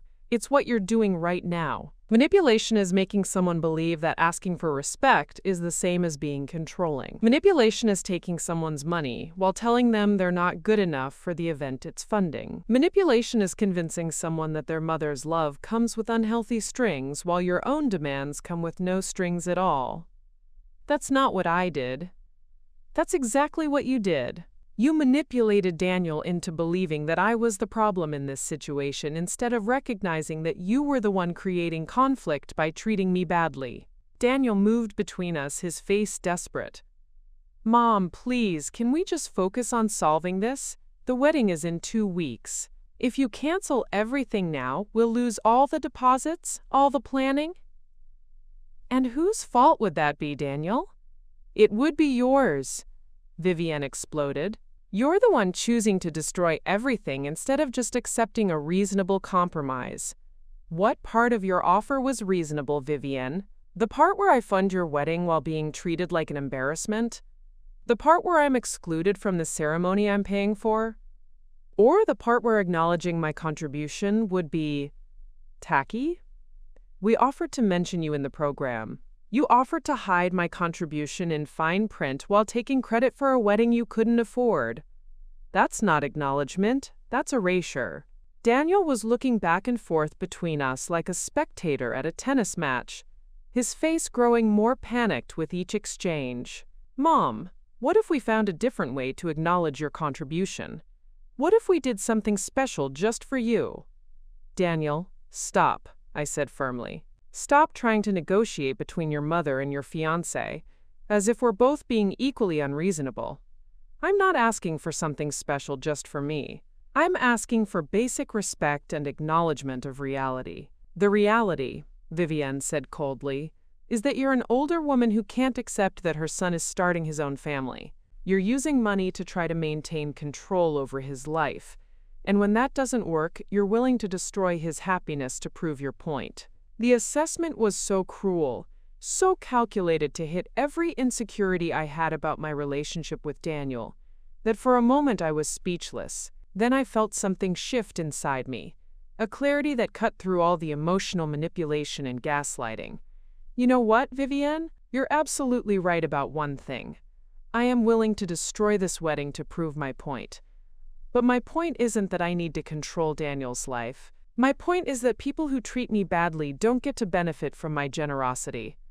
So you're punishing Daniel for my mistakes? She asked. I'm not punishing anyone. I'm simply withdrawing my support from people who don't want it. If Daniel chooses to marry someone who treats his mother with contempt, that's his choice. But he'll do it without my money. Daniel's phone started ringing. He glanced at it and his face went even paler.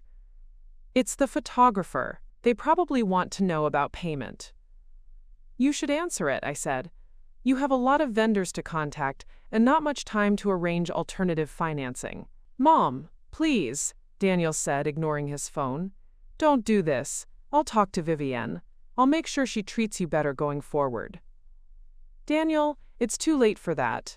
The damage is done. I've seen how your fiancé really feels about me, and I've seen that you're willing to go along with her treatment of me rather than defend me. That's not fair.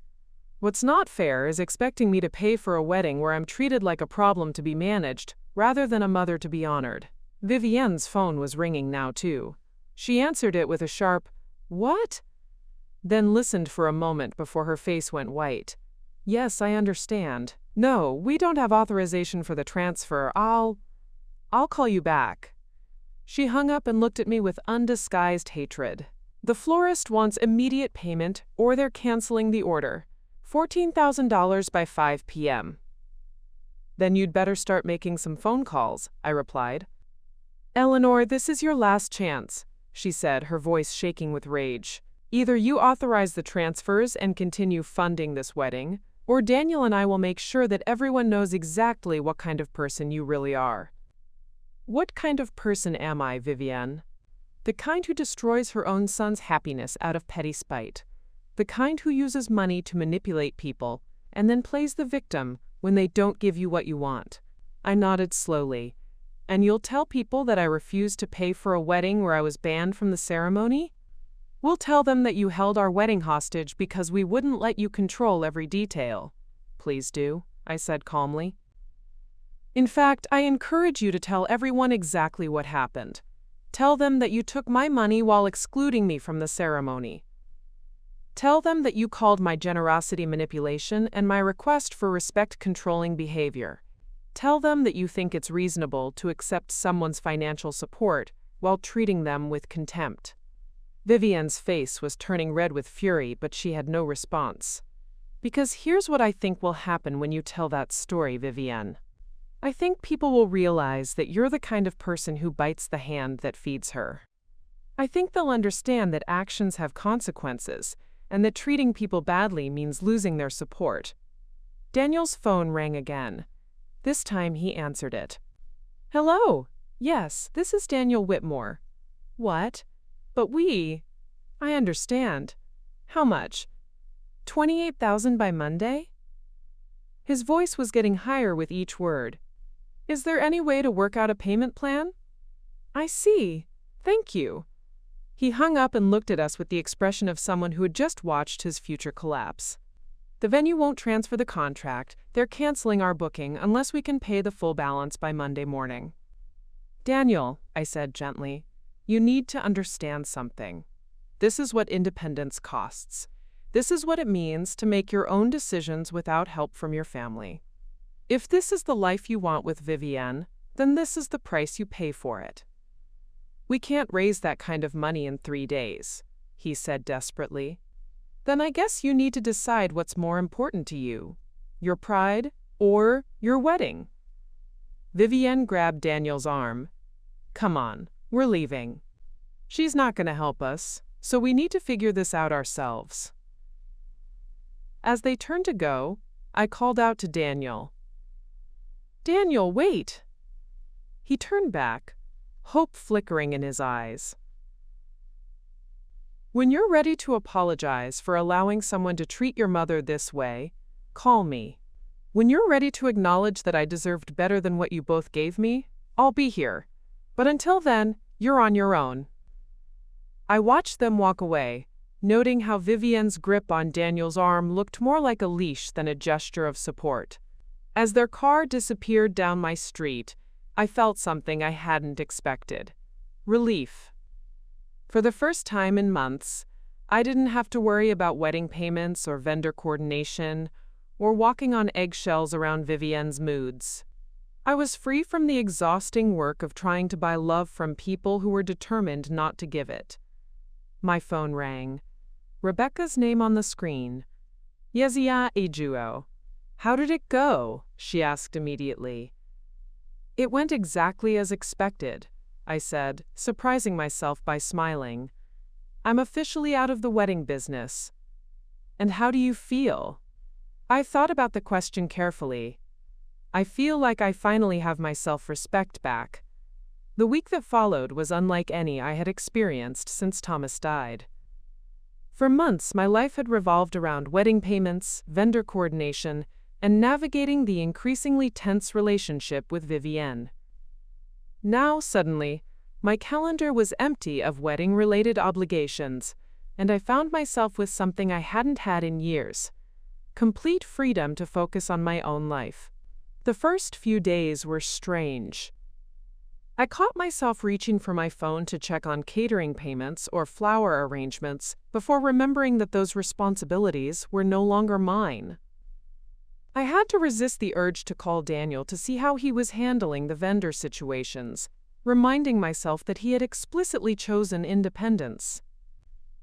On Thursday morning, exactly 1 week before what would have been the wedding day, Janet Morrison knocked on my door with a concerned expression and a casserole dish. Eleanor, I had to come check on you, she said, bustling into my kitchen without invitation. The whole neighborhood is talking about what happened. Is it true that you canceled Daniel's wedding? I poured us both coffee and settled in for what I knew would be the first of many similar conversations. I didn't cancel anything, Janet. I simply stopped paying for a wedding where I wasn't welcome. But surely there was some misunderstanding? Daniel's such a sweet boy, and he loves you so much. Daniel is a sweet boy who fell in love with a woman who doesn't think I'm good enough for their wedding ceremony. When I asked to be treated with respect, they told me I was being controlling. Janet's eyes widened. They uninvited you from the ceremony? I told her the whole story, watching her expression shift from confusion to shock to indignation. By the time I finished, she was shaking her head in disbelief. Eleanor, that's terrible. What kind of person takes someone's money and then treats them that way? The kind of person who's used to getting everything she wants without considering other people's feelings. And Daniel went along with this? Daniel chose his fiancée over his mother. That's his right as an adult, but it's also my right to stop funding decisions that hurt me. Janet reached across the table and squeezed my hand. I'm proud of you for standing up for yourself. Too many people would have just accepted the mistreatment to keep the peace. Her words meant more to me than she could know.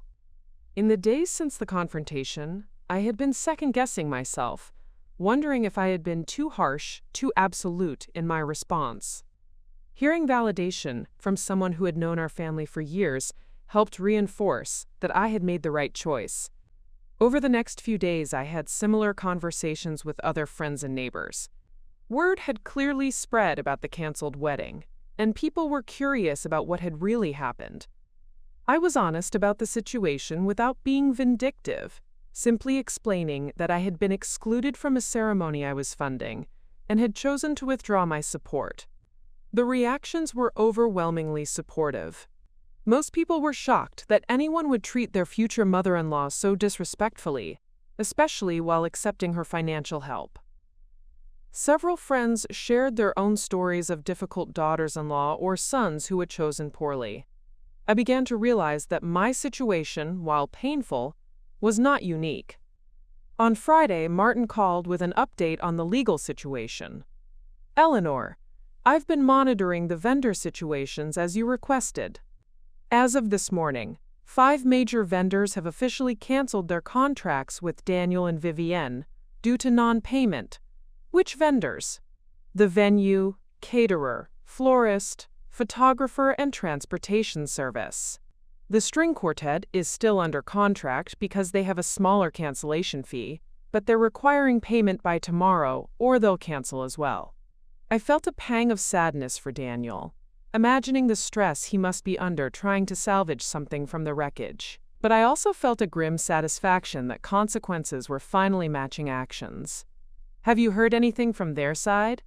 Any attempts to work out payment plans or find alternative funding?" "Nothing official, but I did receive a call from a lawyer representing the Ashford family. They wanted to know if there were any grounds for forcing you to honor the vendor contracts." "And what did you tell them?"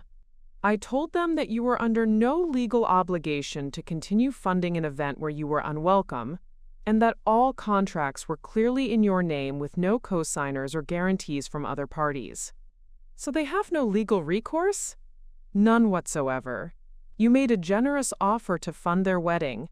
They chose to treat you poorly, and you withdrew your offer. It's that simple."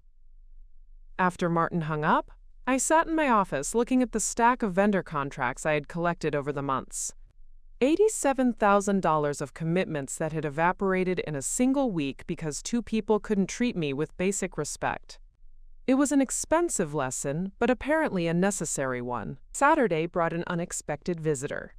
I was working in my garden, enjoying the spring sunshine and the therapeutic act of planting new flowers, when a car pulled into my driveway. I looked up to see a woman about my age getting out, tall, elegant, with silver hair and an expensive handbag. It took me a moment to recognize Vivienne's mother, Patricia Ashford. "Mrs. Whitmore," she called out, walking across my lawn with determined strides. "I think we need to talk." I stood up, brushing dirt off my gardening gloves. "Hello, Patricia, this is unexpected." "I'm sure it is. May I come in? I think there are some things you should know about what's been happening this week." Curiosity overrode my reluctance to engage with anyone connected to Vivienne.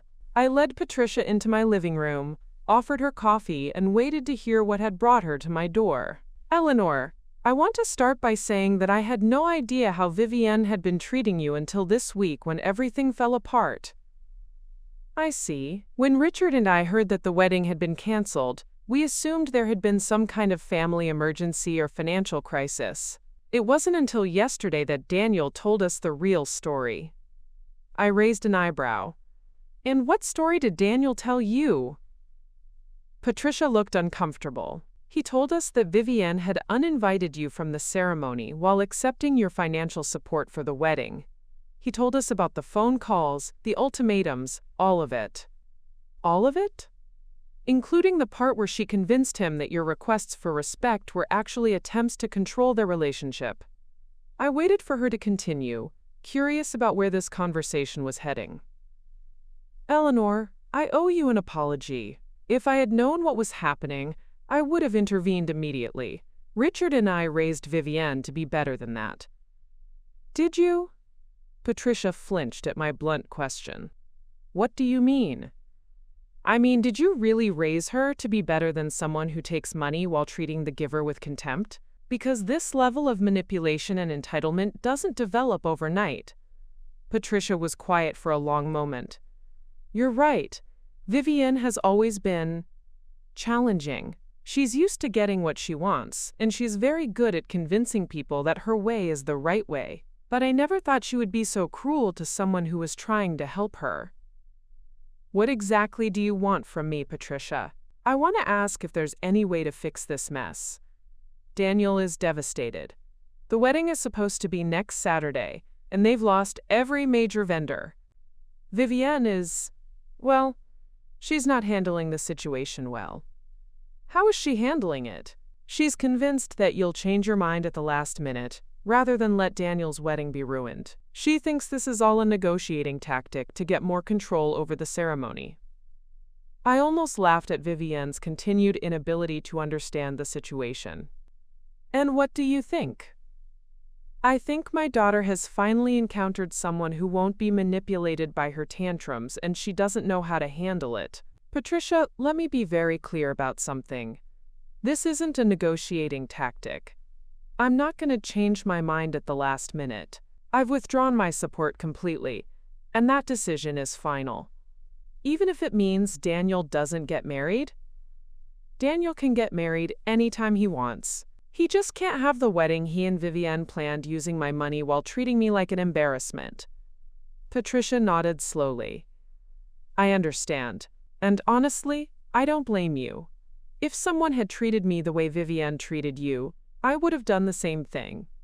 Then why are you here? Because I'm hoping you might be willing to consider a different arrangement. What if Richard and I took over the wedding costs? What if we covered everything and made sure you were treated with the respect you deserve? I looked at her carefully, trying to read her motivations. Why would you do that? Because despite everything, I still want my daughter to be happy. And because I think you deserve an apology that actually means something. Patricia, I appreciate the offer, but the damage to my relationship with Daniel goes far beyond money. He chose Vivienne's version of events over mine. He chose to negotiate me down rather than stand up for me. Those aren't problems that money can fix. What if he apologized? What if he acknowledged that he handled this badly? Has he acknowledged that? Patricia looked down at her hands. Not yet, but he's starting to realize that Vivienne might not have told him the whole truth about what happened. What do you mean? He found out that she told him you had offered to wedding costs, when in reality you were funding the entire thing. He's beginning to understand that there were a lot of things she didn't tell him, or things she presented in a way that made you look controlling when you were actually being generous. For the first time since this conversation began, I felt a flicker of hope. If Daniel was finally seeing through Vivienne's manipulation, there might be a chance to rebuild our relationship eventually. Patricia, I'm not going to rescue this wedding. But if Daniel wants to have an honest conversation about what really happened and how we move forward, I'm willing to listen. Thank you, Eleanor. That's more than we deserve. After she left, I returned to my garden, thinking about how strange life could be. A week ago, I was the villain in their story, the controlling mother using money to manipulate her son. Now, as the consequences of their choices became clear, the truth was finally emerging. Whether that truth would be enough to repair the damage remained to be seen. On Tuesday, 4 days before what should have been the wedding, I was reading in my living room when I heard a car door slam in my driveway. Through the window, I could see Daniel walking slowly toward my front door, his shoulders slumped and his face haggard. He looked like he had aged a decade in the past 2 weeks. I waited for him to knock rather than going to meet him. This conversation, whatever it was going to be, needed to happen on my terms. When I opened the door, I was shocked by his appearance up close. His usually neat hair was unkempt, his clothes were wrinkled, and his eyes were red-rimmed with exhaustion. This wasn't the confident young man who had been planning his dream wedding just weeks ago. "Hi, Mom," he said quietly. "Can we talk?" I stepped aside to let him in, noting that he didn't have his usual confident stride. He moved like someone carrying an enormous weight. "You look terrible, Daniel," I said as we settled in the living room. "When was the last time you slept?" "I'm not sure," he admitted. "Sunday night, maybe?" It's been a nightmare, Mom." "I imagine it has been. Planning a wedding in 4 days must be incredibly stressful." He looked up at me with surprise. "You think we're still planning a wedding?" "Aren't you?" Daniel let out a bitter laugh. "Mom, there is no wedding. There's no venue, no caterer, no flowers, no photographer. The few vendors we could find willing to work this short notice want payment up front that we don't have." Vivian's parents offered to help, but even with their contribution, we're looking at a simple ceremony in someone's backyard, with sandwich platters from the grocery store. And how does Vivian feel about that? "Vivian?" Daniel paused, seeming to struggle with his words. "Vivian is convinced that you're going to call at the last minute and offer to reinstate everything. She thinks this is all an elaborate negotiation tactic. Even after I explicitly told you it wasn't? She says you're bluffing. She says no mother would really destroy her son's wedding over something so trivial." I felt my anger flare. "Trivial?" "That's her word, not mine," Daniel said quickly. "Mom, I need to tell you something. I need to tell you what really happened this week, and I need you to know that I'm finally starting to understand what I did to you." I waited, watching his face carefully. "After you refused to transfer the vendor contracts, Vivian and I spent 3 days calling every vendor, every venue, every service provider in the area. Nobody could accommodate us on such short notice, or if they could, the prices were astronomical because of the rush. That must have been very stressful." It was, but that wasn't the worst part. The worst part was watching Vivian's reaction to the situation. "What do you mean?" Daniel ran his hands through his hair. "She was furious, Mom. Not sad about the wedding being ruined, not concerned about disappointing our guests, not upset about losing all the planning we'd done. She was furious that you had won." "Won what?" "That's what I asked her. And her answer was, 'It was really ugly, Mom.'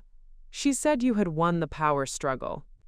She said you had proven that you could control our lives by holding money over our heads, and that now every major decision we made would have to consider whether Eleanor Whitmore approved." I felt a chill run down my spine. "And what did you say to that?" I said that didn't sound right to me. I said that asking for basic respect wasn't the same as trying to control our lives. And that's when things got really bad between us. Daniel stood up and began pacing around my living room, his agitation evident in every movement. "She told me that I was being naive. She said that you had been manipulating me for years, using guilt and financial support to keep me dependent on you. She said that a healthy man my age shouldn't need his mother's approval or money for major life decisions." And how did that make you feel? Confused at first, because some of what she said seemed reasonable. You have been generous with financial help over the years, and I have relied on you for support when things got tight.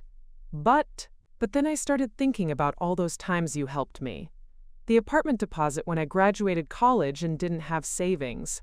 The car repairs when my transmission died and I couldn't afford to fix it. The professional clothes when I started my job and needed to look presentable. He turned to face me directly. "Mom, every single time you helped me, you never asked for anything in return. You never made me feel guilty about needing help. You never used it to influence my decisions about jobs or relationships or anything else. You just helped because you could and because you loved me." I felt tears starting to form in my eyes, but I blinked them back. "And when you offered to pay for the wedding, you didn't ask to plan it or control it or make decisions about it. You just quietly paid for what we wanted and stayed out of the way. Even when Vivian made choices I knew you didn't love, you never said anything. I wanted you to have the wedding you dreamed of. I know that now. And I know that when you asked to be acknowledged for making it possible, that wasn't manipulation or control. That was just basic human decency. Daniel sat back down, his face crumpling with emotion. Mom, I let her convince me that wanting respect was the same as being controlling. I let her make me believe that your generosity came with strings attached when the only string was that you wanted to be treated kindly. Daniel. No, please let me finish. I need to say this. His voice was shaking now. I chose her version of events over yours. I chose to believe that your hurt feelings were manipulation instead of recognizing that she was treating you terribly. I failed you as a son, and I'm so sorry. The tears I had been holding back finally spilled over. Daniel, There's more, Mom. There's something else you need to know about what happened this week. I waited, seeing the pain in his eyes deepen. On Sunday night, when it became clear that we weren't going to be able to salvage the wedding, Vivienne and I had a huge fight. She was screaming about how you had ruined everything, how you were a vindictive old woman who couldn't stand to see her son happy. And what did you say? I defended you. For the first time since this whole mess started, I actually stood up for my mother. I told her that you weren't vindictive, that you were hurt and had every right to be. How did she react to that? Daniel's face went pale. She told me that if I was going to choose my mother over my wife, then maybe we shouldn't get married at all. My heart stopped. Daniel, no. She said that she couldn't marry someone who would always put his mother's feelings ahead of his wife's needs. She said that until I was ready to cut the cord with you completely, I wasn't ready to be a husband. Oh, sweetheart. So I had a choice to make, Mom. Choose Vivienne and cut ties with you permanently, or choose my family and lose the woman I thought I loved. And what did you choose? Daniel looked at me with eyes full of pain and something that might have been relief. I chose my mother. I chose the woman who raised me and loved me and supported me my entire life, over someone who was asking me to throw that away. What does that mean for you and Vivienne? It means there's no wedding this Saturday. Not because of vendor problems or money issues, but because there's no bride. Vivienne moved out of my apartment Sunday night and went to stay with her parents. Yesterday, she sent me a text saying that she couldn't marry someone who wasn't ready to be an independent adult. I reached over and took my son's hand, feeling how much he was trembling. Daniel, I'm so sorry. I never wanted you to have to choose between us. But I did have to choose, Mom. Because she was never going to accept you as part of my life. She saw you as competition, as an obstacle to the life she wanted us to have together. Are you okay with your choice? Daniel was quiet for a long moment, thinking, You know what's strange? I thought I would be devastated. I thought losing Vivienne would destroy me. But instead, I feel lighter. Like I've been holding my breath for 2 years and can finally exhale. What do you mean? I mean that I've been pretending to be someone I'm not for her. Someone who thought his mother's pot roast was embarrassing instead of delicious. Someone who was ashamed of our family traditions instead of proud of them. Someone who thought that love meant cutting ties with the people who raised you. He squeezed my hand. Mom, I don't want to be that person. I don't want to marry someone who makes me choose between my past and my future. I want to marry someone who loves all of me, including the part of me that will always be your son. I couldn't speak through my tears, so I just held his hand and let him continue. I know I hurt you terribly. I know I betrayed your trust and chose someone else's version of reality over yours. I don't know if you can forgive me for that, but I needed you to know that I finally understand what I did wrong. Daniel, I said softly, of course I forgive you. You're my son, and I love you no matter what. Even after everything I put you through? Even after everything. But Daniel, I need you to understand something. I can forgive you, but I can't forget what happened. I can't pretend that you didn't choose someone else over me when it mattered most. I understand. If we're going to rebuild our relationship, it has to be based on honesty and respect. No more letting other people convince you that my love comes with unhealthy strings.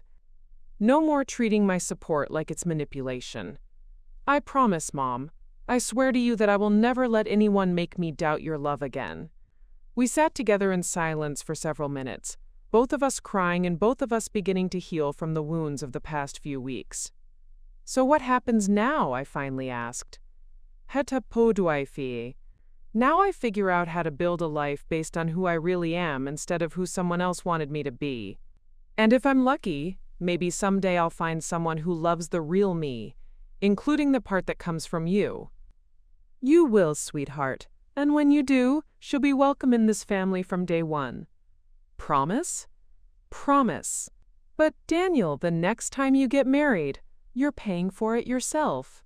For the first time in weeks, my son laughed, really, truly laughed, and the sound filled my heart with hope for our future together. 6 months later, I was sitting in my garden on a crisp October morning, watching the maple leaves drift down onto my freshly planted mums, when Daniel's car pulled into my driveway. This had become our new routine: Sunday morning coffee in my kitchen, followed by whatever project we had decided to tackle together that week. Today we were planning to winterize the garden and maybe start organizing the basement storage room that had been neglected since Thomas died. It was amazing how much our relationship had changed since that terrible week in May. The crisis had stripped away years of polite distance and careful conversations, forcing us to rebuild our connection from the ground up with complete honesty. In some ways, we were closer now than we had ever been, even when Daniel was a child. "Morning, Mom," Daniel called out as he walked across the yard carrying a box of donuts from Murphy's Bakery downtown. "Thought we could indulge a little before we start hauling boxes around." "You're going to spoil my diet," I said, but I was already standing up to give him a hug. These weekly visits had become the highlight of my week, and I could tell they meant just as much to Daniel. "Any word from the lawyer about the final settlement?" I asked as we headed inside. Daniel nodded. "Everything's finalized. Vivienne signed the papers yesterday. No contested assets, no ongoing disputes. She kept her grandmother's ring and the honeymoon deposit we couldn't get refunded. I kept everything else, which honestly wasn't much since most of our shared expenses were actually your expenses." The divorce had been surprisingly swift and amicable, mainly because there wasn't much to divide between two people who had been living beyond their means with someone else's money. Vivienne had moved back to her parents' house immediately after the breakup and had apparently begun dating a cardiologist within a month. According to Patricia Ashford, who still sent me occasional updates, her daughter had learned nothing from the experience and was already planning another elaborate wedding. "How do you feel about it being officially over?" I asked, pouring coffee into our usual mugs. "Relieved," Daniel said without hesitation. "You know, I keep waiting to feel sad about losing what we had, but I can't shake the feeling that what we had was never real to begin with." "What do you mean?" "I mean that Vivienne never loved the real me. She loved the version of me that she thought she could create, sophisticated, disconnected from my past, willing to prioritize her vision of our future over everything else." Daniel sat down at my kitchen table, the same table where he had done homework as a child, where we had celebrated birthdays and talked through problems and shared thousands of ordinary meals. The weird thing is, I think I was so desperate to be the man she wanted that I almost convinced myself that was who I really was. It took losing her to remember who I actually am. "And who are you, really?" He grinned, the first completely carefree expression I had seen from him in years. "I'm the guy who thinks his mother's pot roast is the best meal in the world. I'm the guy who would rather spend Sunday morning working in the garden with his mom than brunching at some trendy restaurant. I'm the guy who thinks family traditions matter more than impressing people you barely know." That sounds like the Daniel I raised. It is. And Mom, I want you to know that I'm never going to let anyone convince me to be ashamed of that again. We sat in comfortable silence for a few minutes, sipping our coffee and sharing a chocolate-glazed donut that was probably worth a week's worth of my usual careful eating. "Speaking of family traditions," Daniel said, reaching into his jacket pocket, "I have something for you." He pulled out an envelope with my name written on it in his careful handwriting. "What's this?" "Open it and see." Inside the envelope was a check for $43,000, exactly half of what I had spent on the canceled wedding. "Daniel, what is this?" "It's the beginning of paying you back for everything you lost because of my poor judgment." "Sweetheart, you don't need to." "Yes, I do." "Mom, you lost $87,000 because I was too weak to stand up for you when it mattered. The least I can do is work to pay you back." "Where did you get this money?" "I've been working overtime and freelance projects since May. I sold the engagement ring and used the money as a down payment on a smaller apartment that I can actually afford. I've been living like a monk, saving every penny." I looked at the check, touched by the gesture but concerned about the sacrifice it represented. "Daniel, I don't want you to bankrupt yourself trying to pay me back." "I'm not bankrupting myself. I'm taking responsibility for my choices. And honestly, living within my actual means has been incredibly freeing. I didn't realize how much stress I was carrying trying to maintain a lifestyle I couldn't afford. But this must be most of your savings." "It is, and giving it to you feels better than anything I've bought in years." I folded the check and handed it back to him. "I can't accept this." "Mom, I can't accept it because I don't need it, and you do. But I have a counter-proposal." Daniel looked puzzled.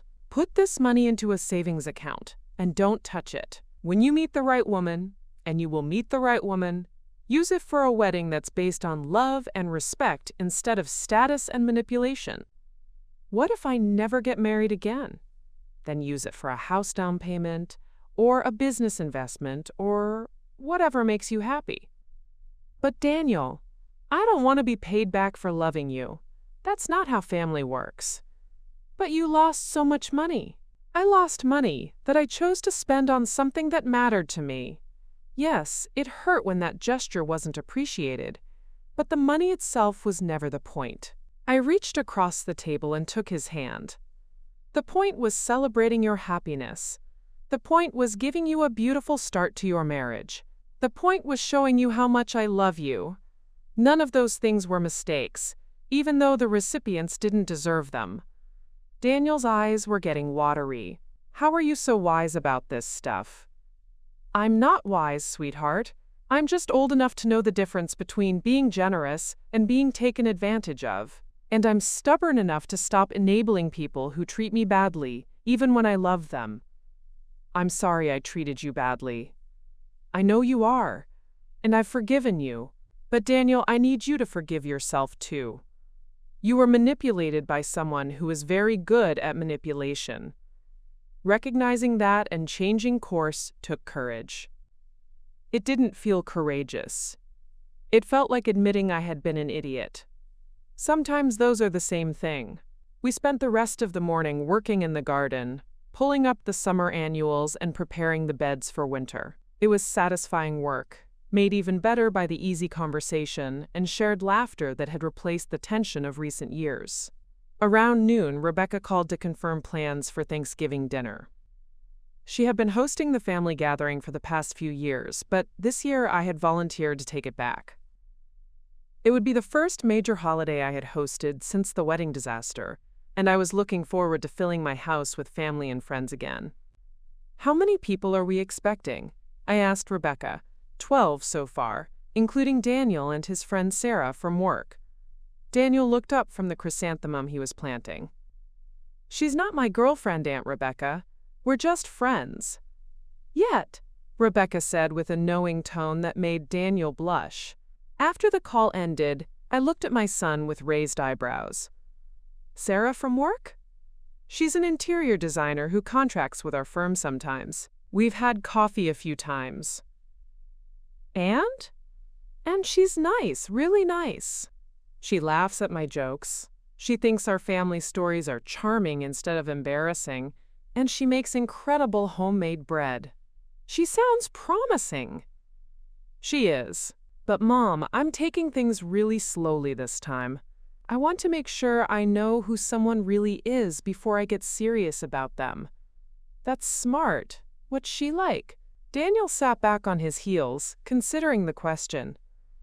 "She's kind. Not just polite, but genuinely kind to everyone she meets. She volunteers at the animal shelter on weekends. She remembers personal details about people she barely knows, and she tips generously even when the service is bad. Those are good signs. She also thinks that spending Sunday morning working in your mother's garden sounds like a perfect weekend plan. I smiled. I like her already. You'll meet her at Thanksgiving. She's coming with her grandmother, who's visiting from Maine. She's bringing her grandmother to dinner with people she barely knows? Yeah. Apparently her grandmother was widowed last year and doesn't have anywhere else to go for the holiday. Sarah didn't want her to be alone. I felt a warm glow of approval. Any woman who prioritized her grandmother's well-being over social anxiety was someone I could respect. Daniel, she sounds wonderful. She is. And the best part is, she makes me want to be the best version of myself, not a different version of myself. As we finished our garden work and moved inside to tackle the basement organization project, I reflected on how much had changed since that terrible phone call in April. I had lost $87,000 and gained something much more valuable. The knowledge that I could stand up for myself and demand respect, even from people I loved deeply. Daniel had lost his fiancée and gained back his authentic self, along with a renewed appreciation for the family who had always loved him unconditionally. And if Sarah from work was everything she seemed to be, we might all be gaining something wonderful in the months to come. Life had taught us both that love without respect is worthless, that generosity without appreciation is futile, and that sometimes the best thing you can do for someone you love is refuse to enable their worst impulses. They were expensive lessons, but as I watched my son laugh while we sorted through boxes of Christmas decorations we would soon be putting up together, I knew they had been worth every penny.